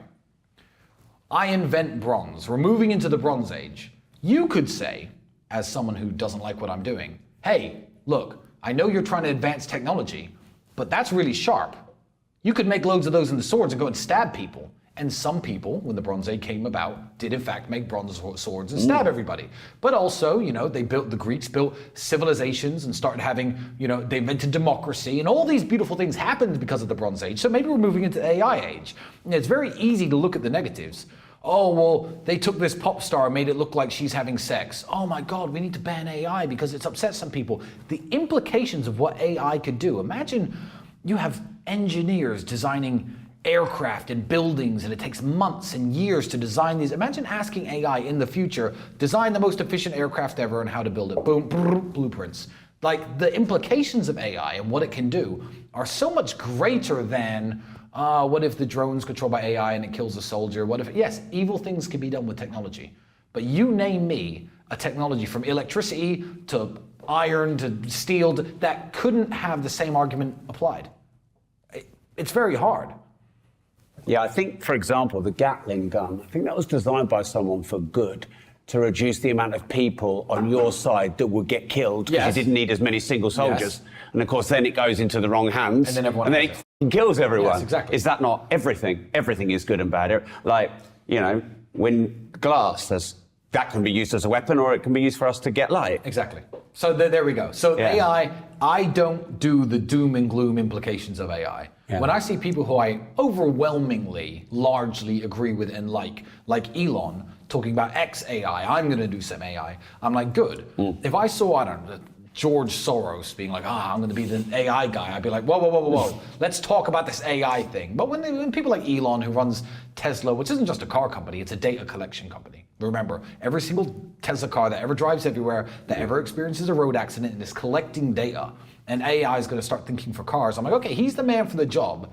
Do I think Elon is going to give his AI nuclear weapons capabilities? No. So I'm an overwhelmingly positive person, and I believe in the future of humanity because we made it through the Bronze Age without everyone stabbing each other with bronze swords. We got to the age of electricity without everyone using it to electrocute each other. It's fine, hopefully.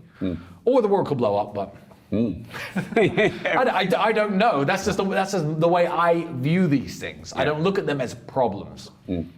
So you said you know the goals of humanity, so I'm going to ask you that in a minute. But one thing you said is you believe that good always triumphs over evil.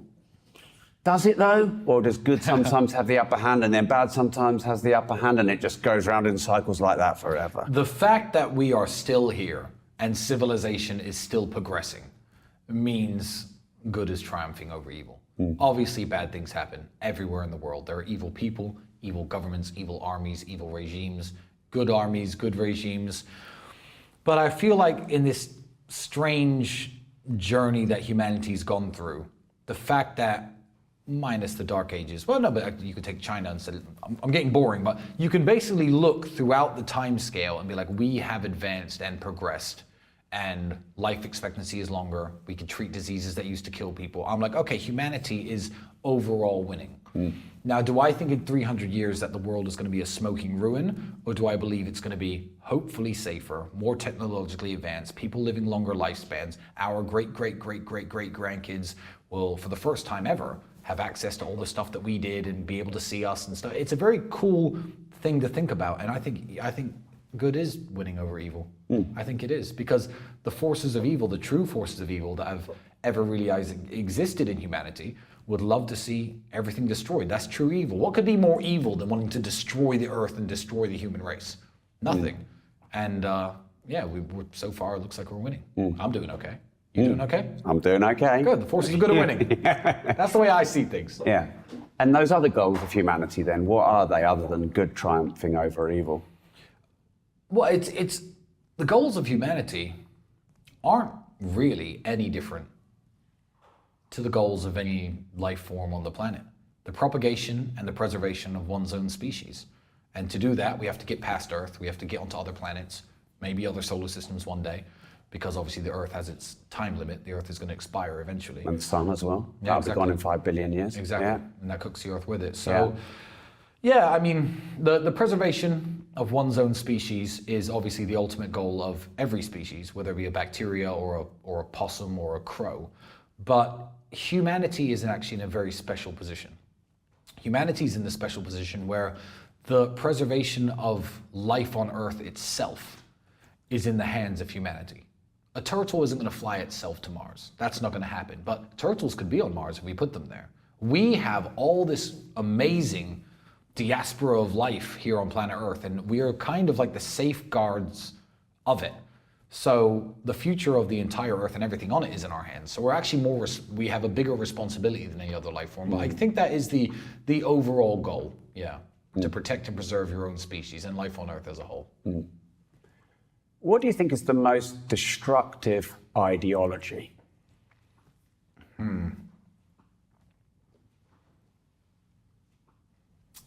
Do I say something that could get me into trouble? Yes, please. That's what you like. I think the most destructive ideology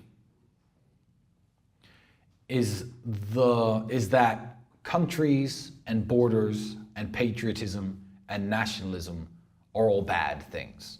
They're terrible. You know these type of people who, oh, it's one Earth, I'm a citizen of Earth. Everyone should be allowed to go everywhere. There should be no borders, there should be no border checks.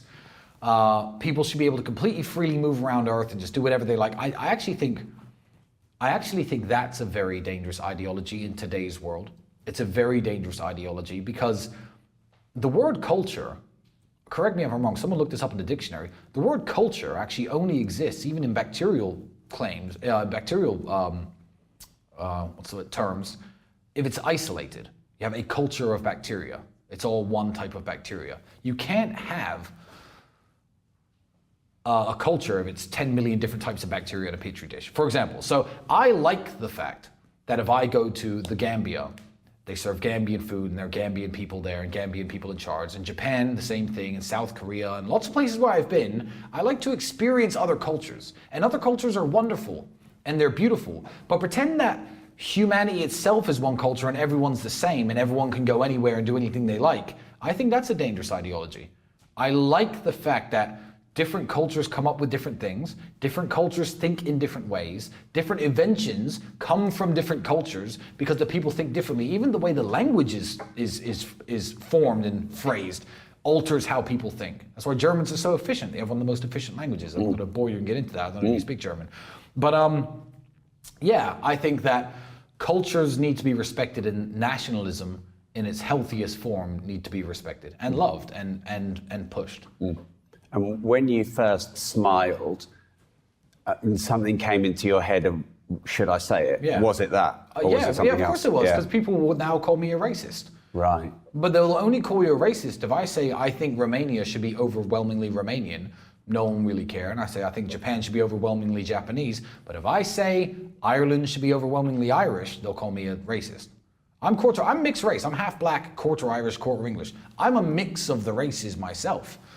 So obviously I'm not, but yeah, it's a very taboo idea for some reason in the Western world. It's not taboo anywhere else. But and then you have true multiracial cultures, like the United States. The United States is not a white country or a black country or a Latino or Hispanic country. The United States is actually one of the only countries, because I guess the British Empire wiped out all the natives, that is a truly multiracial society, and it's unique. American culture is unique. It's very different from anything else we have. We're allowed all the guns we like, so we hold the government at ransom. It's a very weird idea, but that's what America is, and we should love America for what it is, and let America be America, in the same way we should let every other country be every other country. Instead of trying to police the world, drag every other country down or up, or whichever way you see it, and just try to welcome too many people from countries that have different values. And that stands with, and that applies to, by the way, every country on earth. I live in Romania, I'm an American, I'm also half British. I'm not speaking for any country, I'm speaking for every country in the world. If you are a Mexican and 2 million Chinese people want to move into Mexico City, you should say, no, I want Mexico City to be overwhelmingly Mexican. I think that Mexicans have the right to say that. But it's a controversial idea today, and you get labeled a bunch of horrible things for saying it. Let's see what the backlash is for this. It won't be jail. No. What defines sexual consent? That's a very tricky question. That's a question I didn't think I'd get. You know, I think women give consent. Men are always a lot more up for sex than women are, as a whole. Of course, there are variations in that, but exceptions don't disprove the rule. Women are the gatekeepers to sex. And the truth is this: if you're a man, you know if a woman's consented or not. You know. I've never had sex against a woman's consent. If I did, I should be in jail. 20 years minimum. I'm the father of a daughter. The idea of a rapist detests me. In every jail in the world, including Romanian jail, the people who are committing those types of crimes are ostracized, punished, and so they should be. The truth is, when you try to police human nature, you go down these absurd spirals of just pure nonsense. Was it in Spain they proposed that they needed a signed piece of paper before having sex? So here's the thing: I've had consensual sex where the woman's never said yes or no or anything to me. You've gone on a night out, it's been wonderful, it's been romantic, the chemistry builds up, your hand touches hers, you're sitting in the seats of the theater, there's an intermission, the lights go out, you go in for the kiss, she kisses you back, you go back to the house afterwards, you pour a glass of wine, you talk, you start kissing, and then sex. At no point did I stop the kissing. Do you consent to having sexual intercourse with me? Like, what kind of insane law would that be? Consent is given most of the time without any words being spoken. And there are men and women in this room, and everyone knows exactly what I'm talking about. Everyone already knows this. The world's gone nuts, bro. Fact. So what does define sexual consent? If you can fully consent, both parties can fully consent with no words spoken, what does define it? The question is, you know. As a man, you know if she's consented or not. You think I've never tried to have sex with a woman and she said no? And she said no without speaking. You're kissing her, exactly the same story happens. She's on your bed, you touch her stomach, you start reaching up her top, she grabs your hands and pulls it down. That's a no. It's fine, and it's no. Then you fucking have another glass of wine and go to sleep. It isn't a big deal. So how do you define it? You can't police this shit. All you can do is teach men not to be scumbag, rapist, pieces of shit. You teach men the proper way of dealing with women, and what you do is you obviously massively punish rapists who are convicted of rape, and you also massively punish false accusers who are proven. Hear me out. If a man goes to trial for rape and he's found not guilty, you don't punish the woman. You don't punish her because it could have been. He's found not guilty. That doesn't mean she's a false accuser. But when you have evidence, it's been found, text messages, haha, I'm going to say he raped me, blah, blah, clear evidence of a false accusation, give her the same sentences. Let people respect consent much more. You can't police it. Sign bits of paper, apps. It's a joke. An app might work in today's day and age. Beep, beep, it's an app. But then here's the thing. I get consent on the app. No, let's say I get consent on the paper. Let's go down this rabbit hole because I like this question. I'm enjoying this. I and beautiful woman A are gonna have sex with each other. We're kissing, we're talking, the exact same date nights happen. I stop. Do you consent to having sex with me? Yes, I do. Here are the consent forms. Please sign it, write your date, stamp it, whatever, boom, boom, boom. Consent form's done, right? Boom. I grab hold of her, I start kissing her badly. I can't kiss very well. I drop my pants, I've got tiny little dick. And she says, you know what, Tristan, I don't want to have sex with you anymore. Well, I've got the signed paper. That's when rape is legally excusable. You could say to the judge, oh, I have this piece of paper. Rapists can then get away with rape if you let them do it. I was about to say rape is justified. I didn't mean that. I meant rape is justified in the eyes of the law. Because you can do anything you want to her then. I've got the signed bit of paper. You can't do that. That's sick. That's disgusting. So, yeah, I think consent. What defines sexual consent? If you're a man, you know what defines sexual consent. You know when she's too drunk. You know when she tries to stop you. You know when she's completely giving herself to you and she's open to you. You know. Words, no words, papers, no papers, apps, clicks, doesn't matter. You know. And if you don't respect that, you deserve to go to jail. I need to take a sip of water after that one. I was just thinking, I wonder if Tristan needs a little break. You've just come to life. I never thought about the question, really. But now that I go down the rabbit hole, I realize how stupid these piece of paper signing consent laws even are. It's actually ridiculous. Humans have had sex for the entirety of human history. Yeah, we didn't need tablets exactly. or scrolls. Yeah, and rape was punishable in the Roman Empire, and rape was punishable in the Mongol Empire, and rape was punishable everywhere, as it should be. But you can't start policing consent. Ever heard of a forged signature? That'll be a problem. Yeah. Who's better with women, you or Andrew? Obviously, I don't want to upset anyone, but obviously me. I don't know. You know, I don't think anyone's better with women or worse than women, worse with women. Well, surely you're not very good with women if you want women and you can't get women. Okay, if you want women and you can't get women, you're bad with women. But let me give you an example. I, especially in my younger days, would meet and date and sleep with a lot of beautiful women. A lot of beautiful women. And let's take example A, Mr. Anonymous. He fell in love when he was 17, married his wife at 22, and his wife isn't maybe smoking hot, but he's been with her for 40 years, and they're now a 60-year-old married couple. Who's better with women, me or him? You don't know. I can't answer the question. I don't know if anyone at home can. It depends on what you want. If you are a tall kickboxing champion millionaire who's, you know, charming and knows how to speak well and knows how to make jokes and stuff, you can get women. You can get women, and both of us are both of those, or all of those things. So if we want women, we can get women. Who's better? I couldn't answer the question because I don't even know the parameters. The million people who will watch this, plus, they all have different ideas of what good with women means. I asked Andrew the same question. What do you think he said? Me. He did. So that means you think you. You may have got me there. I'm saying nothing. I plead the fifth. What about giving us some tips? 3 tips on getting good with women. Oh, I can do this all day. Well, then I flew out here. I've got all day. Right, easy. 1, there are no tips. If women don't like you, it's your fault, and they don't like you. I am sick of dating coaches trying to give tips to get women. Oh, well, if you make this kind of joke, or if you first insult her subtly and then say something, it increases her ego level of... No. I don't try to get women, and that's the only tip I can give you, but here are the tips. 1, work super hard every day.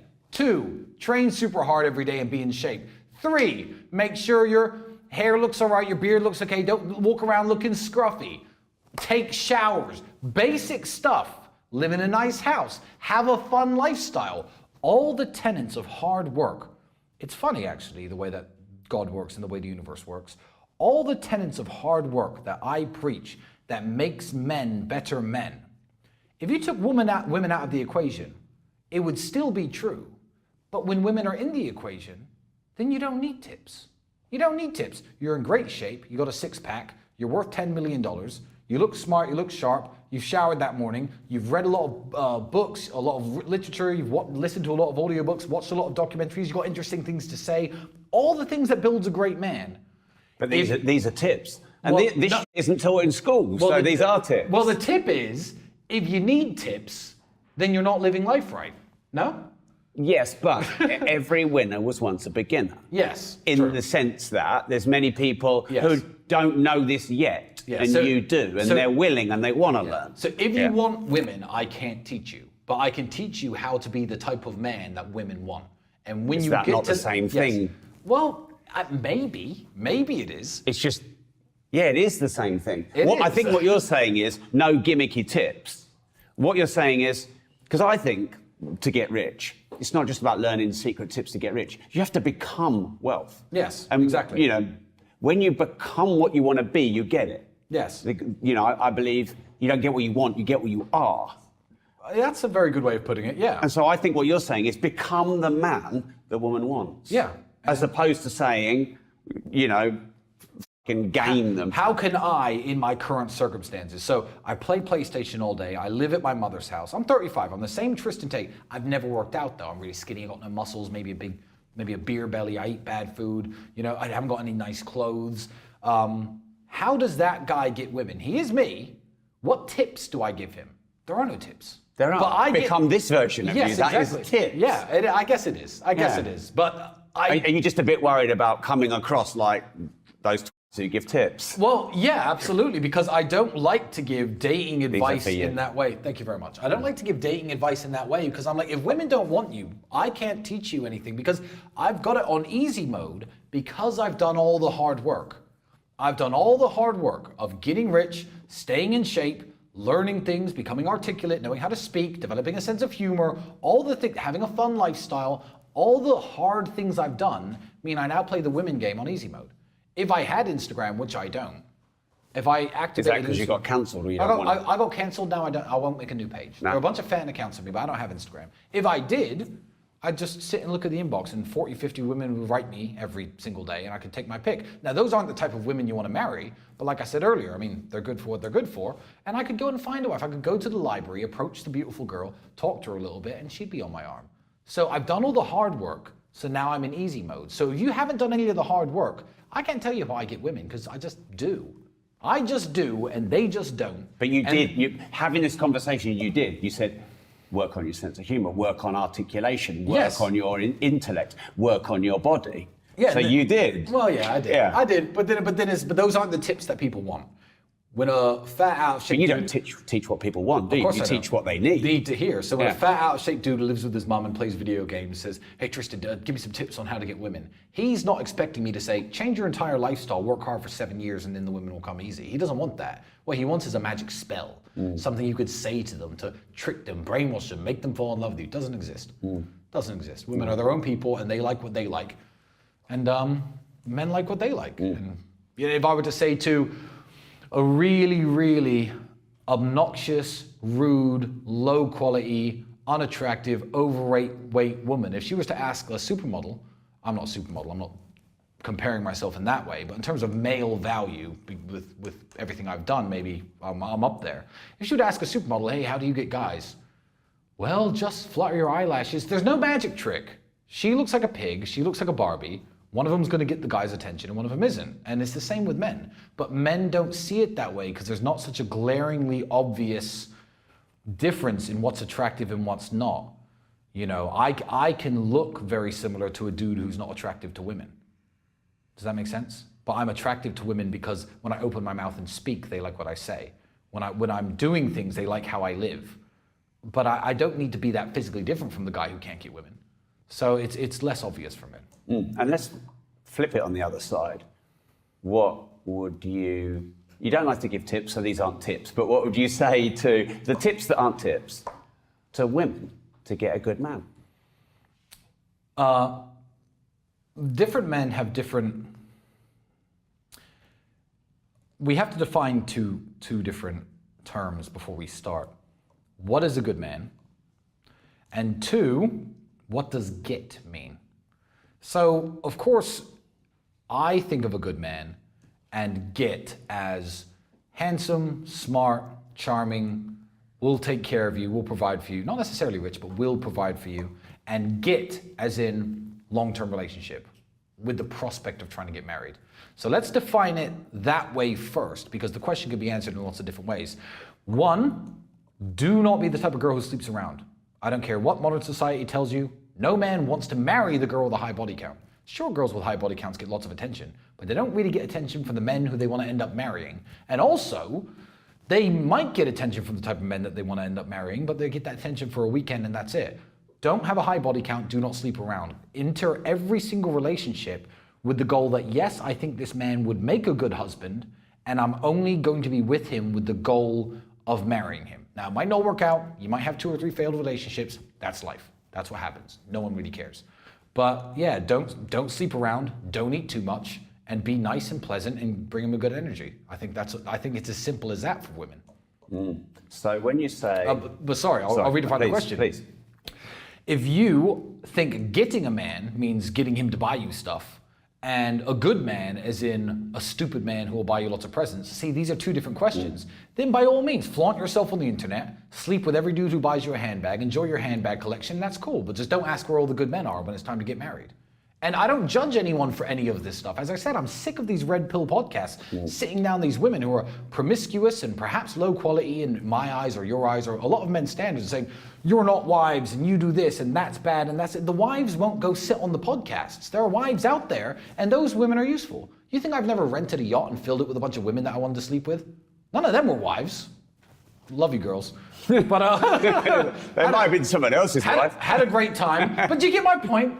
Like, don't try to change people and don't judge people and don't be so hate-filled towards women who aren't living the way that you would want them to live if you were going to marry them. They're not going to marry you and you're not going to marry them. Leave them alone. Let them go and do it. Yeah. Coffee good? Very good. Full of energy. So what's a high body count then for a woman? I actually mathematically wrote this on Twitter once as a joke.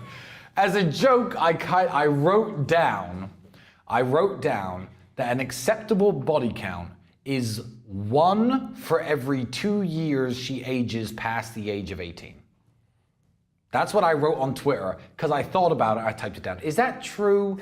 No. Are there? So by the time she's 30, she's only allowed to have had, 6 partners? If you get to 30 and a woman says she has 6 partners, that's not high. No. It's not low, but that's not high. You wouldn't say this girl's a hoe. This girl's a slut. This girl's all the horrible names that, not me, all the horrible names that like red pill influencers and stuff use towards women. You wouldn't say a 30-year-old woman who's had sex with 6 men. You know, 2 years per, she's had a few failed relationships. She might have really tried hard, fell in love, and the man binned her off, and she might have only ever had 1 partner. I will, I guess, unapologetically say that there are some great women out there who tried to be with me. I was not in that place at the time, too busy building my business. I did sleep with them, whatever, wasn't interested. And they're great girls, and they'll make someone a great wife one day. And they were, I guess, trying to be serious about me, but I wasn't that serious. That doesn't make her bad. No, they can't help that. Yeah, exactly. She's not the bad person for sleeping with me. No. So, yeah, I wrote that down on Twitter, on X, as a joke, but it's kind of good math.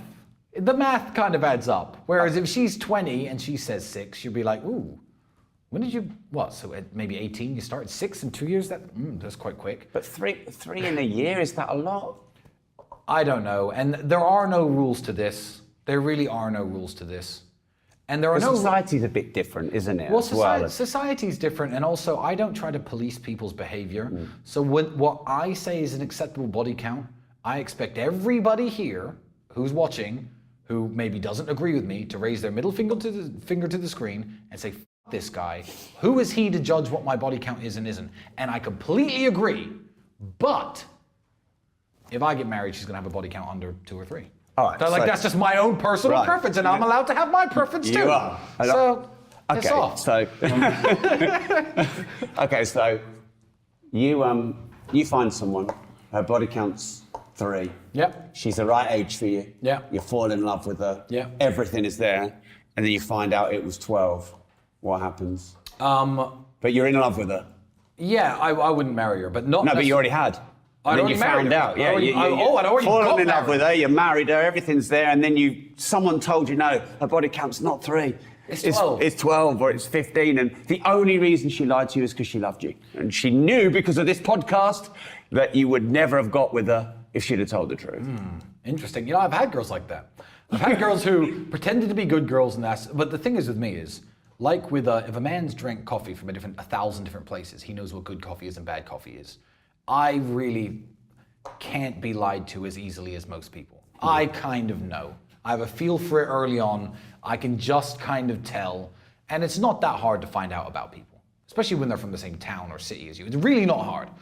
So I have a very good feel for it. So I like to think that would be very hard to do, because every time it's happened to me, I start dating a girl, she tells me a story about her past, blah, blah, blah. I notice things don't add up very quickly, and I'm just like, well, why would you bullshit me? And what I always do in those circumstances, and I guess I'd do the same if I was married, is stop talking to them. Because it's not about the actual body count. It's about the dishonesty of pretending to be someone that you're not. I had a girl recently, I'll say she's Polish, she doesn't matter. But anyway, she comes and meets me, we go out, have dinner and stuff, and blah, blah, blah. She comes back to Romania to meet me again for the second time, and I found out she's an OnlyFans model who I wouldn't care, naked pictures, look, it's page 3, don't care. But it was like full on having sex with people OnlyFans. And I was just like, well, why didn't you tell me that?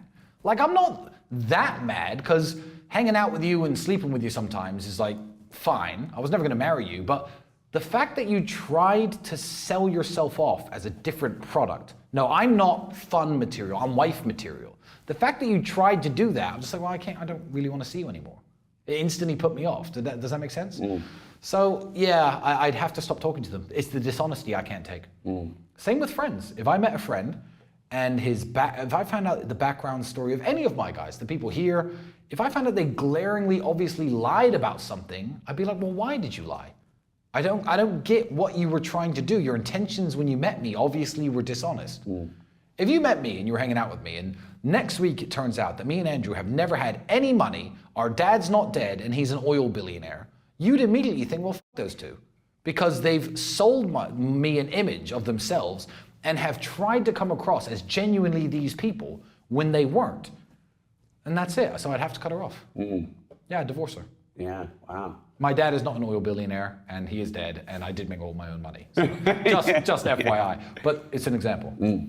So I don't really normally talk about these things on my podcast because I'm more interested in business and money. Understood. So that's why I'm going to carry on talking about it. Let's do it. Because this is fun and different. Why not? So just let me throw you another hypothetical situation. You've got a smart, sassy, challenging, intellectual, hot woman. And because she has a body count of 20, she's got an amazing amount of life experience that maybe someone with a body count of 2 or 3 wouldn't have had. She really knows how to please a man, and she can do shit in bed that someone with a body count of 2 or 3 just can't do. I know lots of women like that. Okay, but you're still not marrying that person. No, I'll call them on Friday nights. And the thing is, I'm not speaking as myself today. I'm not speaking as myself, because I'm not such a womanizer anymore. I'm taking the old mindset I used to have and applying, because I know the example. 5 names come to mind when you name that person. I mean, that's a very compelling woman, isn't it? So all I do is think into the past and what did I do at that time. I just hung out with them sometimes. It was fun. That's it. Use protection, no one gets hurt, no big deal. Well, I didn't know what the issue was, but I didn't understand what the issue was. If anyone had an issue with it, it's mine and her private life, and everyone gets off. But yeah, I can think of people like that. And my answer is just no, I never thought of marrying them. They were fun to have around, and that's exactly what I did. All right, should we change it up? Because we've got a new round.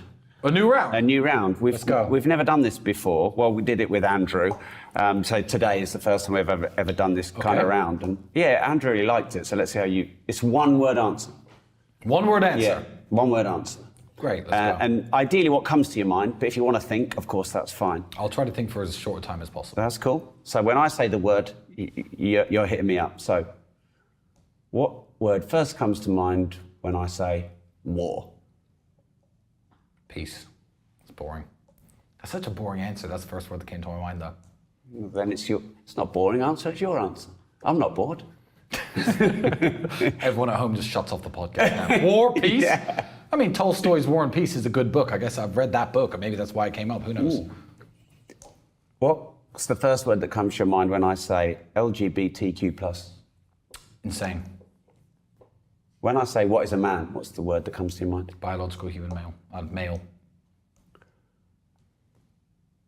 What's the first word that comes to your mind when I say how you feel about women? Obsessed. What's the first word that comes to mind when I say misogyny? Andrew, but that's not because he is. It's because of the headlines. It's because of the headlines. I would say, no, I guess misunderstood would be my answer. The term misogyny is misunderstood. But of course I'm going to say Andrew, because every time I hear that word, that's the trigger word that the media use. Yeah. Well, let's continue. The UK. Failed. The BBC. Trash. Piers Morgan. Honest. Donald Trump. Hero. The Matrix. Constricting. Depression.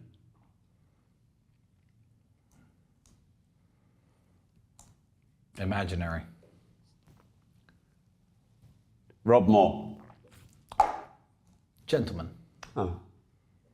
Good round. I like that. Yeah. Andrew called me handsome. So Yeah.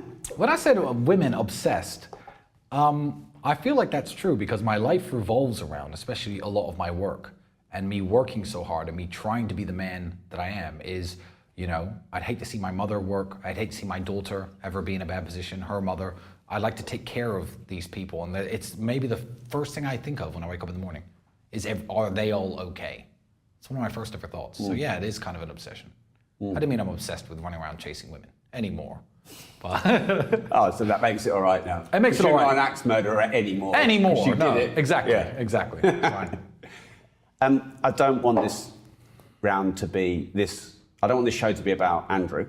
I'm sure you've been asked a million questions about Andrew. My relationship with Andrew is a defining aspect of my life. So I'm not offended at all when people want to ask me about Andrew. Which I haven't yet. No, you haven't yet. So what I've done is just put a nice little fence around it and just doing an Andrew round. Cool, let's do an Andrew round. Okay. Is there anything that Andrew's ever said that shocked you? Never. I know when he's joking, I know when he's not. He's never said anything shocking to me ever. Are you in any way pissed off with Andrew at what he might have brought to your door? No. I'm very happy for everything Andrew's brought to my door. I wouldn't be the man I was without Andrew. I probably wouldn't be as accomplished a kickboxer or a fighter if not for Andrew. Business-wise, you know, we're a team and we wouldn't have made it this far without Andrew, without me. When I look at my door and I open it and I know that everyone in my life is completely taken care of, I've got all these cars, I've got all these mansions, I've got this great group of friends, I've got my brother, I've got the friendship and the love I get from him. Oh, but there's a little bit of jail. Boo-hoo. I don't care at all. What he's brought to me, my door, you're talking about the negative things. First things that came to my mind were positive things. I'm not talking about anything. I'm just asking questions. Well, there we go. Well, that's my perspective on it. Have you seen any cracks appear in Andrew's mental health? Never. Since going to jail, have you ever seen... I mean, he was having nightmares, wasn't he? Sometimes you have nightmares. It's the way it is. So you If I had nightmares, I just wouldn't talk about it. Andrew, I guess, lets people in a bit more, but no, there's no cracks in Andrew's mental health. He's not going to flip out and, you know, murder anyone or start human trafficking for real. Like, yeah, he's fine. But having some mental health challenges doesn't manifest always in killing people. Sometimes they can you can break a little bit. You can feel lonely, you can cry, you know, these things. Not everything ends in murder and rape, does it? That is true. Of course. And I guess to be fair, I'm being flippant about the issue. I am being very flippant about the issue because it's very easy for me to say, oh, Andrew's so tough, don't worry, it's fine. But there are very tough people who do have mental health problems. So I'm actually not making fun of mental health problems when I say, oh, Andrew's too tough for that stuff.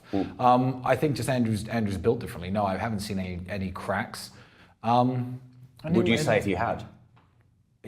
Maybe, yeah. I guess I would, because I don't think it's something that can emasculate a person. I look at someone like Tyson Fury, who is an absolute legend, by the way, who's gone through some mental health problems. I don't think, oh, he went through mental health problems, he's weak. He's Tyson Fury. He's a heavyweight world champion. He's the fucking man, isn't he? So yeah, I don't think that if I said, of course the haters would jump on it, but if I said, oh, Andrew seemed a bit more upset or something, I don't think it would in any way reflect badly on him. But my honest answer is no. What do you think is the most misunderstood about Andrew? How kind and how generous he is. You know what? He's just a great guy, a really great person. He'd do anything for anyone if he could. If it's within his power, he'd do anything to help anyone. Yeah, he's a really wonderful person, and it's very easy to look at stupid jokes he made about, oh, women can't drive. Look, one, that's not a joke, and two, that doesn't make him the worst person in the world. You know who else has made jokes about women being bad drivers? Basically every single comedian in the universe prior to 2005. Leave the guy alone. Like, he's a really wonderful person. So I think that's what's misunderstood. When people meet him, I'll meet people who don't know Andrew, and they'll come to my house and they're like, wow, your brother's actually really nice. I'm like, what did you think he was going to do? Punch you in the face? Like, what do you expect when you meet Andrew Tate? You've met Andrew. You've met Andrew. Yeah. Is he aggressive or abrasive, or does he make you feel uncomfortable? No, he's actually such a good guy. And I think that is massively misunderstood. And the fact that you would agree means that I'm right, because we know what some people's opinions of are him.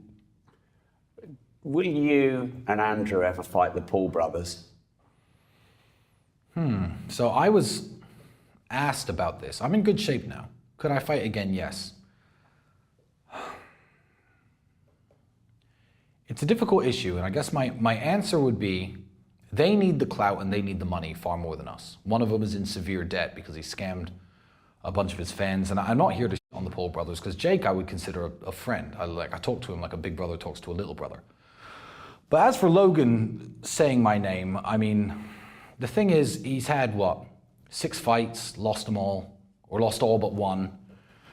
You know, and he pretends to be a fighter because he can garnish this kind of attention because he's a media personality, but I don't have anything to prove to people like Logan Paul. I am much older than Logan, of course, and my fight career was very, very good. I won something like 30-something of my 40-something fights. Had some very tough battles, lots and lots of wins, European titles, some losses. You know, back in the day before Instagram existed, before everything was, before I was famous, before it gained me clout. But I am known as a fighter, and I'm known as a fighter in a way that he never will be. I'm known as a fighter in the way that if you throw me in a cell with a murderer, a rapist, and 2 drug dealers, who are all members of the Romanian various gangs, people look at me and go, oh, Tate, respect. That's how I'm known as a fighter.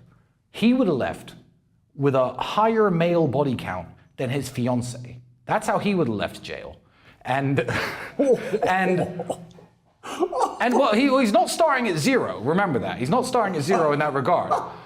So the fact that he does his backflips and takes his steroids and, makes these big shows about fights, I've never said his name until now because he keeps saying my name.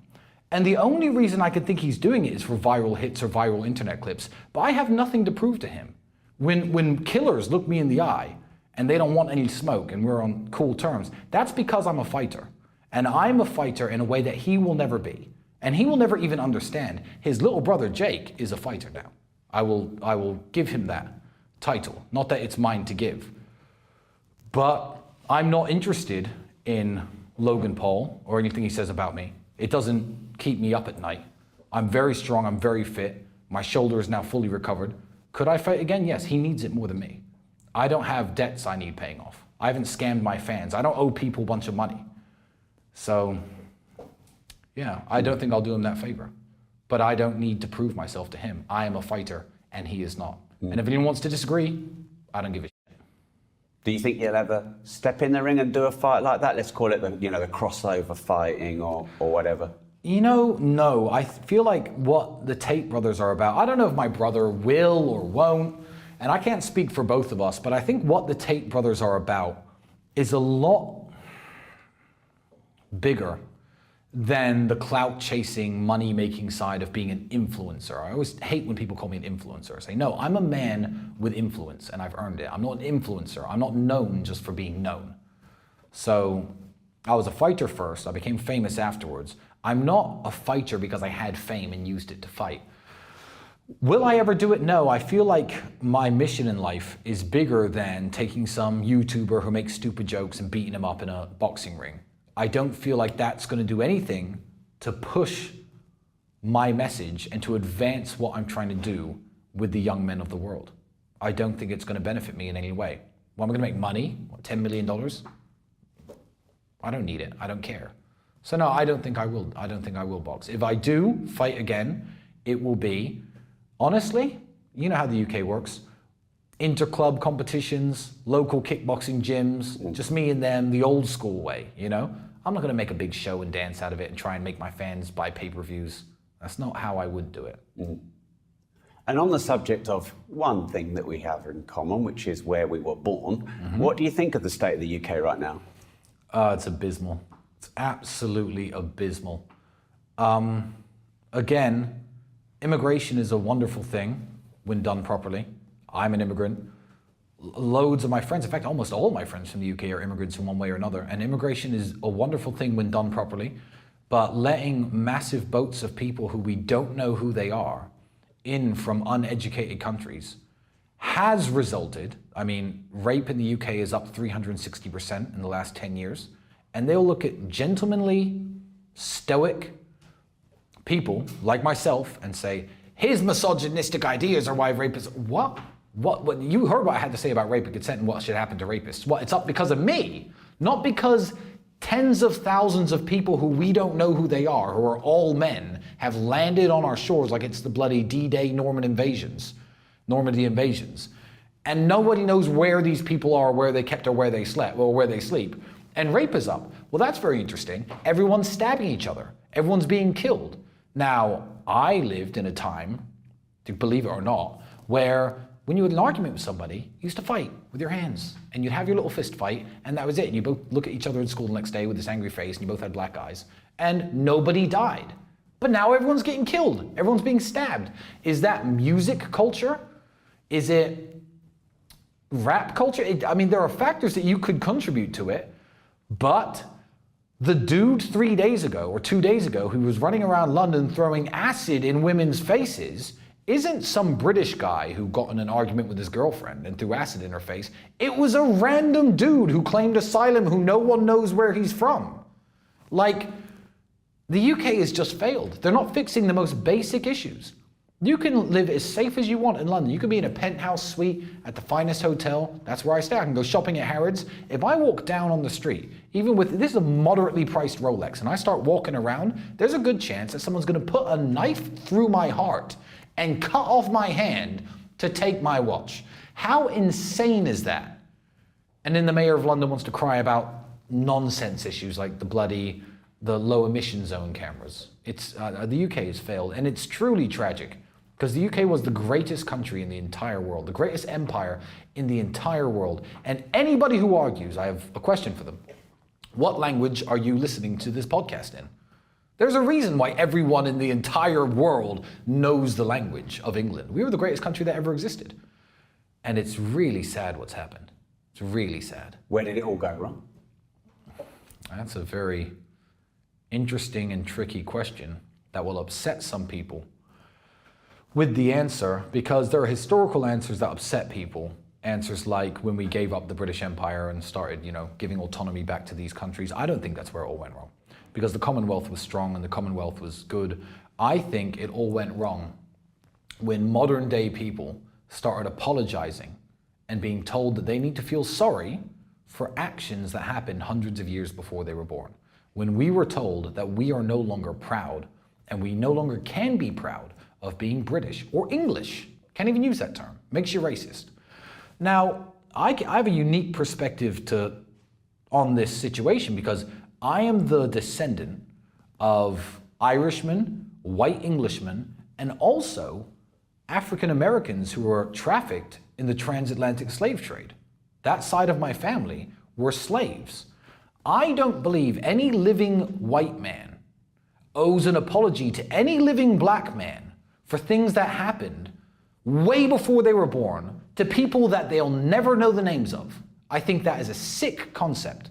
This idea that you are born with this generational guilt and you need to be sorry because in the early 1800s, some people starved to death in India. Millions of people. Let's not belittle it. Millions of people starved to death in India because of some bad decision making by the British Empire. That is tragic. Would I want it to happen today? No. But you are not responsible, and I am not responsible, and the Indians who are living today are not victims of what happened. So it's the victim mindset, the victim mentality. Greatest empire in the world, did the most for the world than maybe any other country since maybe Rome and Greece. And you have to feel sorry for being British now. You're not allowed to be proud of yourself anymore. That's when it all went wrong. In the last 30 years, you're no longer allowed to be proud of where you come from and who you are. You must be ashamed. You especially, you're a white Englishman, you should be ashamed. In fact, privileged me. You owe me money. Why? Well, hey, what do you mean why? Of course you owe me money. You owe me loads of money. My great-great-great-great-great-great-great-great-grandfather was probably living somewhere peacefully on the western coast of Africa, and the British took him and sent him to America. I'm damaged from the generational pains of slavery, and you as a white British man owe me money. Pay up. It's wild, isn't it? But that's literally when I say it, it comes across as a joke, but there are people with straight faces literally saying this to people. I don't get it. It's wild. England, yeah, it's fallen. I think that's when it fell, when you're no longer allowed to be proud to be English, and you have to apologize for everything any Englishman ever did throughout all of history, and it's all your fault. None of the good stuff is your fault, by the way. You know, the fact that the whole world has institutions like, you know, banking, and, you know, they brought Christianity to a lot of countries where they practiced cannibalism before. No, you're not allowed to take credit for the good stuff, but all the bad stuff is your fault, and you owe me money. Internet, Rob Moore owes me money. And my brother. I think I brought some. Don't pay me reparations. I've got these things. Don't pay me. If you pay me reparations on this podcast, it's going to start a weird trend, and I don't want to go down that road. How about this? Things? That's about 12 pence. On behalf of all of our great-great-great-great-grandfathers, I forgive you. There we go. You're absolved of your debt. White people still owe everyone money, but he's paid up. I've let him off. What about the monarchy? What about Christianity? How are those two doing? Badly. I like the institution of the monarchy. I loved Queen Elizabeth II. What one of the most wonderful amazing woman. She does not get enough credit. What a wonderful woman she was. And I feel like the way to save the monarchy and to re-establish it in the eyes of the British public, me as a proud Englishman, is to hand the crown over to somebody with, let's say, very few, if not no, real stains on their record. And if the king were to abstain and pass the crown on to Prince William, I feel like he is a good shot of making the monarchy work again. I think he has a good shot. His brother, loser, forget about it. The king's brother, forget about it. Let's not even go down that rabbit hole. Let's not even go down that rabbit hole. Give the crown to William. Stop making a big deal of the people in the royal family who just want to scandalously march around Hollywood and make a big deal out of themselves. We all know who I'm talking about. And let's concentrate on what the royal family is really about. You know, let's get Prince William going around the world, acting as an ambassador for us British people, speaking up against some of the issues that affect British people today. I know he's not allowed to get political, he's not allowed to choose a side, but speak up against the issues that affect British people. I think he could be an amazing king, and the monarchy is salvageable. Is Christianity salvageable? Just before you go to Christianity, I know you said don't mention his name, but there's something I want to talk about with Harry, Prince Harry, because I'm torn. Here's why I'm torn.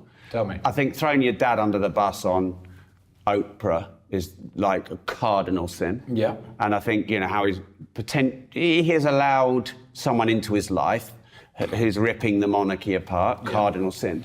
But that f***ing guy lost his mum in front of the whole world and had to walk around a public funeral. And the British f***ing press have a lot to be held responsible for, and they're not. And all the phone hacking and all the shit that they've done. And I have some f***ing sympathy and love for him for what he went through with his mum. I'll tell you why I don't. Okay, go. I am from a part in the world. My dad didn't die till I was 27. I can't imagine what it would have been like to lose your mum when you were 8. How old was he? Young kid. Yeah. I can't imagine. But the plethora of problems that I know of friends of mine, I know people who were orphaned. I know people with no parents. I know people whose parents were drug addicts, who used to abuse them, beat them. I don't come from a good place. And all of these people have grown up somehow to be wonderful people still. I'm not saying what happened to Harry was okay. I'm not saying it wasn't tragic. What I'm saying is his life was so privileged and advantaged in many ways, minus some horrible tragedies. I don't accept the excuse of growing up and becoming a shitty person via any tragedy that happened to you in the past. I think that good people are good and bad people are bad. There could be a man who grows up being sexually abused by his uncle, for example, and sexual abuse happens to men all the time. Men don't talk about it. And he might grow up to be a charity worker who fights for kids who are sexually abused. You could have another person who was sexually abused by his uncle, same circumstances, who grows up to sexually abuse other kids. One's a good person, one's a bad person. Trauma in the past is not an excuse for being a person, and I personally won't give Harry that out card. Because to label in 2000... to be fair, William had the same thing happen to him. Exactly, yeah. good person. Yeah. So in 2022, to label somebody racist, even today, to label somebody racist is maybe the worst crime ever. You label somebody racist, they can get fired from their job, lose their home. Human traffickers are quite bad, isn't it? It's quite bad, but you know, at least I'm not a racist. But anyway, you know, they would the level of attack on me when it first started, it was misogynistic, homophobe, racist. Because they didn't know I was half black. They got rid of the racist once they realized who I was. But it's just a standard attack.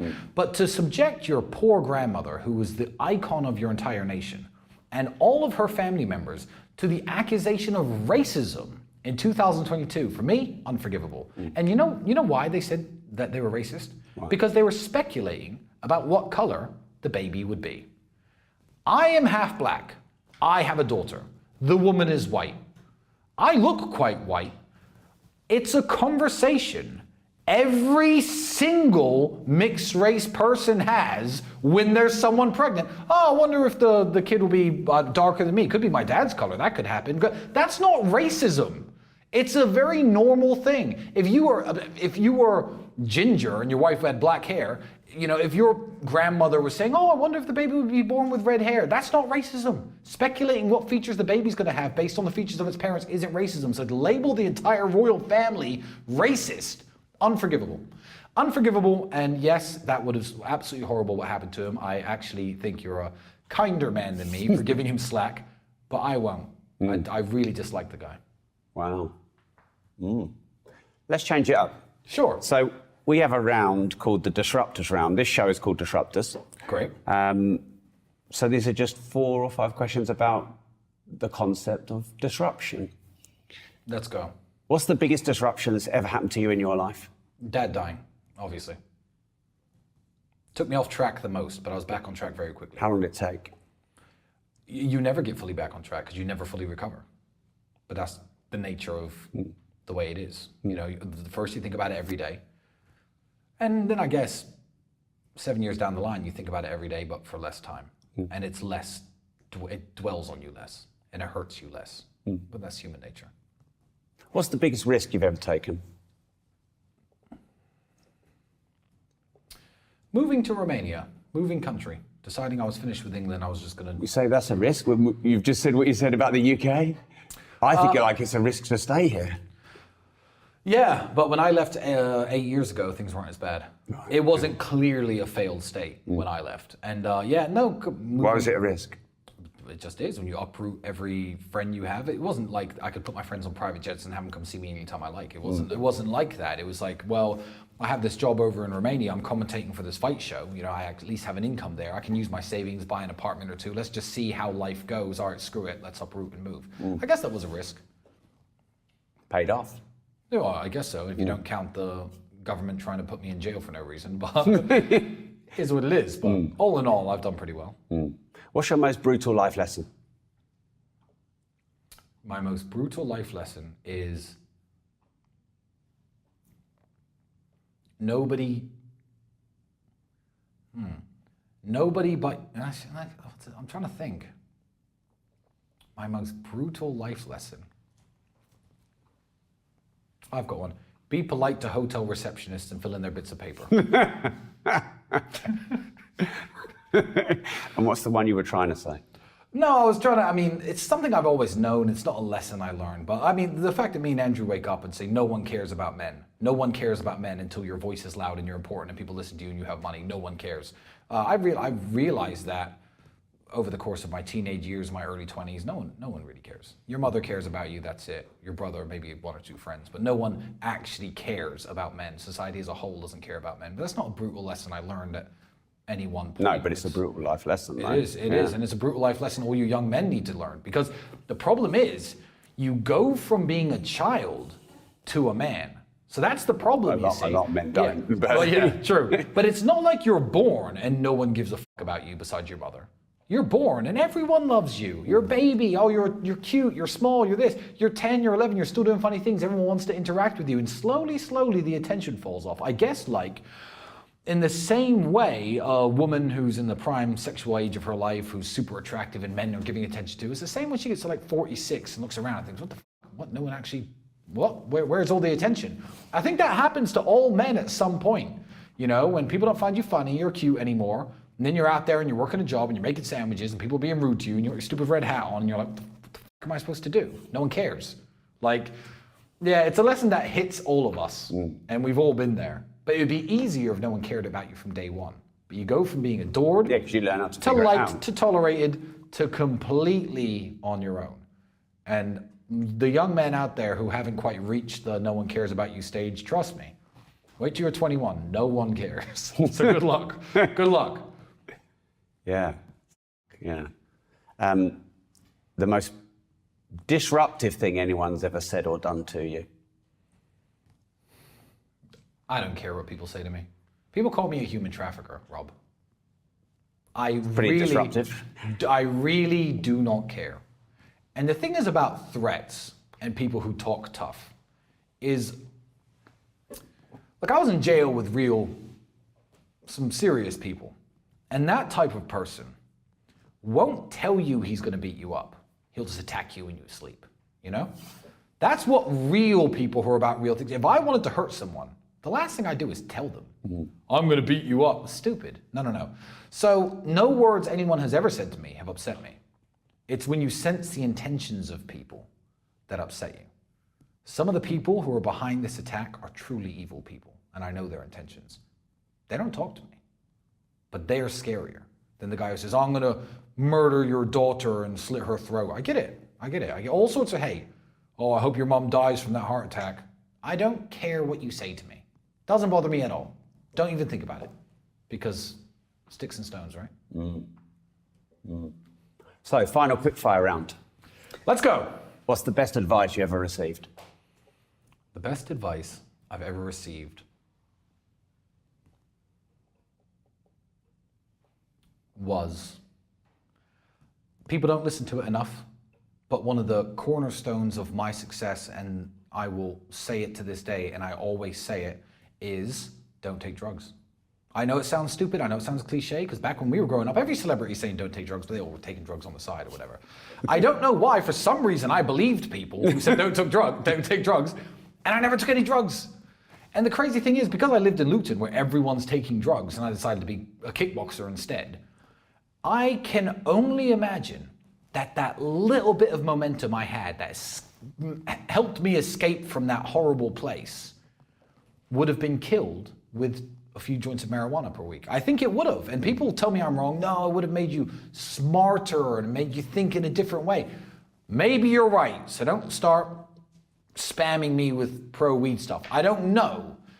But I just look at the lives of a lot of people who I knew back then, who were taking the cocaine, smoking the marijuana. I'm like, your lives are the same. PlayStation 2 is turned to PlayStation 5. But besides that, you're doing the same shit. I feel like that one little spark of momentum that me and Andrew had that got us out could have been killed. And it terrifies me. So yeah, don't take drugs, I think, is the best advice I've had ever. And I'm glad I've stuck to it. And then now the pro-marijuana people are gonna start being like, cigars are a drug, caffeine's a drug. You know what I mean. Shut up. What's the worst advice you ever remember receiving? Oh, the worst advice is great. The worst advice exists everywhere in the universe and you hear it all the time. The worst advice, I don't know if the people in charge of the world put this out here on purpose, but you see it every single day. Some flowers take longer to bloom. Don't worry, your time will come. Oh, well, dogs have babies 5 times a year. An elephant calf takes 20 months to gestate because it's greater. So if you're not where you want to be today, don't worry. It's gonna happen. Your time's gonna come, your ship's gonna come in.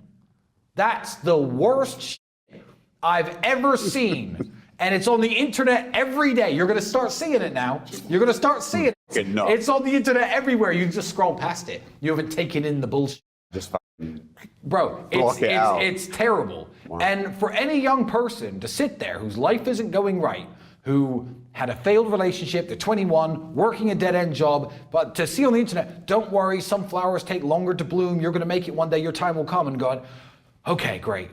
Sigh of relief. My time will come, the internet said so. If you buy into that, you deserve to be poor forever. Like, panic mode is the best mode to be in. Things aren't quite right, life sucks, my girlfriend just left me, can't pay my rent, panic mode. Fuck the internet, fuck some flowers take longer to bloom, fuck my time is gonna come, panic. Panic and succeed. That's the worst advice I've ever seen. No one's ever, I don't think, given me that advice, but that's certainly the worst advice I've ever seen. It's up there with all of our graves are the same size and you can't take the Lamborghinis with you. That's just as stupid. You know why that's just as stupid? Ready? I'm gonna give you an example.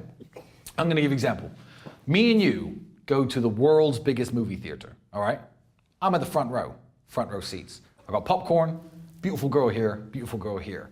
We all got ice cold Coca-Colas. I got nacho, I got dips, I got 3D glasses, right? You're sitting right in the back. No snacks, no girls, by yourself. It's cold up there, right? You could barely see the screen, haven't got the 3D glasses. I could be like, oh, this movie's great, I'm really enjoying this movie. If you start screaming from the back of the theater, well, mate, the movie's gonna end one day. In a couple hours, the movie's gonna end, so it doesn't matter that you're doing it that way. I'd turn around and I'd say, you are the biggest jackass I've ever heard of. What about that analogy doesn't apply to that, our graves are the same size, can't take the Lambos with you, attitude to life? Oh, so it's gonna end one day, so I should what, be a bum? Like you? No, it's gonna end one day, so I'm going to enjoy the 65, 70 years I have to the absolute fullest, hopefully have, and enjoy every single little aspect that this earth can give me. Go to every single country, meet all the interesting people, sit down with millionaires like Rob Moore, who doesn't want to talk to you because you're a bum. Don't tell me all our graves are the same size. Shut the fuck up. Worst advice ever. Yeah. They're both equally as stupid. What's your biggest... Tell me I'm wrong. I can't. No, I can't. No, I just love your energy about it. That's, What's your biggest regret? And don't say I don't have any regrets, because that's... Oh, I've got loads of regrets. Loads and loads. What's her name? And loads of... Jesus, you got a pen and paper. I've got plenty of time for that. Biggest regret. I could give the cliche, not calling my father enough, blah, blah, blah answer, but that's boring. Biggest regret, not quitting the violin. Quitting the violin is my biggest regret. My life is almost perfect. I have everything a man could want. Everything is great. People respect me, people talk to me, people listen to me, I've got money, I've got cars. I can get I can get most beautiful women if I want to talk to a beautiful woman. I can certainly get one. Nice big house, few nice big houses. Everything is going well, but how much better would it be? I can't think of many things that would improve my life. I really can't. But if I could play the violin, life would be better. I'd be more respected, and it would be super cool today in this internet age. However, I started learning violin when I was 8 years old, and I got very, very good. I think I was like grade 7. I was 15 years old, and then I discovered kickboxing. Didn't want to do anything but kickbox. And my dad told me, Tristan, one day, the violin's not cool now, you're 15, the internet didn't exist, you're carrying around a violin box, a bit nerdy. The violin may not seem cool, Tristan, you're only 15, but don't quit. Because when you're older, and you're more sophisticated, and you're trying to talk to ballerinas, etc., the fact that you can play the violin is going to open so many doors for you, don't quit. And I thought, nah, the violin is lame. That's my biggest regret, quitting the violin. Should have stuck with it. Give me a violin right now, can't play shit. Not one string, not one note. That's it. So, biggest regret ever. I have this vision of you in your pants with a heart on playing the violin. Well, if you imagine me in my pants with a heart on, then... I said vision. You've got something in common with every girl on the planet, but I'm not sure we should have I'm not sure we should have drinks together, Rob. How do you stop overthinking? You don't. You're an overthinker or you're not. I can't sleep at night because I'm thinking too much. I wake up and if the wrong thought catches me, I'll be awake. I don't try to stop overthinking. The only way to numb overthinking is over drinking, sleeping pills, a bunch of crap that I'm not into. So just keep thinking until you beat the overthinking. Yeah, basically, yeah. Just if you're an overthinker, good. It's a superpower. Yeah. And what's like maybe a 15-second tip? No, you don't like them, but a tip for good mental strength. You know, when I was growing up and when you were growing up, people used to say this, and I really took it for granted, and so did you probably, and so did most people here, because we're all of a similar age. Eat your dinner. There are children starving in Africa. You know, nowadays it's Syria or some other country. And, you know, you say that to kids, and kids don't really take it in. They're like, yeah, fine, I might eat my dinner, I might not. Mental strength, for me, comes from the knowledge that so many people have it so much worse. And who am I to be crying about my situation? When I was in jail, this is already off the news and everyone's forgotten about this situation. People still talk about me being in prison. That's still national news. But let me tell you something. At the time I was in jail in January, February, 2022, earthquakes happened in Turkey. They're still rebuilding. No one cares. That's off the news now. Everyone's forgot about it. But I was in that prison cell looking up at the TV at these fathers and mothers screaming and crying because they couldn't find their kids. Kids running around, where's my parents? These people were dead, by the way, because the death toll was absolutely massive. And I was like, okay, hear me out. I'm worth loads of money. I won't say the number. It's loads. My mom, my daughter, everyone I care about is completely taken care of. All these cars, all this money, all these, life's good, I'm healthy. Okay, I'm in jail. So what? They would fucking trade my places with me in a second if they could have their families and everything completely healthy. They'd sit in jail, especially every man would sit in jail happily for the rest of their lives to have what I have. So yeah, I don't break because who am I to break? Things are going pretty well for me. I owe it to the people out there who watch me, who believe in me, to not break. When Sam Smith, and I don't know why I'm saying this guy's name, during the COVID lockdowns was crying on video in his 15 million pound mansion, this is so hard. I was like, who is still a fan of that guy after this? Everyone was going through the same crap in England, but you're sitting there in a 15 million pound mansion crying on the internet about how hard your life is. I will never be that guy, ever. My life is great. Jail, life's great. Something bad happens to me, I lose my arm. Life isn't the best, but you know, it's still pretty great. So, mental strength, that's the key. There are children starving in Africa. And this is the final question. This show is called Disruptors. You didn't have to smile so big when I said this is the final question. It's just giving the audience a smile. Give them a smile bit today. What does the word disruptive mean to you? Disruptive? It can mean two things. Disruption is a power. It's a power that can either be used for good or evil. If me and you are talking and some LGBTQ plus clown makeup protester runs in here and disrupts our podcast, that's disruption being used for the power of evil. But even you existing, you writing this book, me and Andrew having our voice, having our podcast, running our programs, that's disrupting. That's disruption to a very powerful system which is trying to keep people in their place.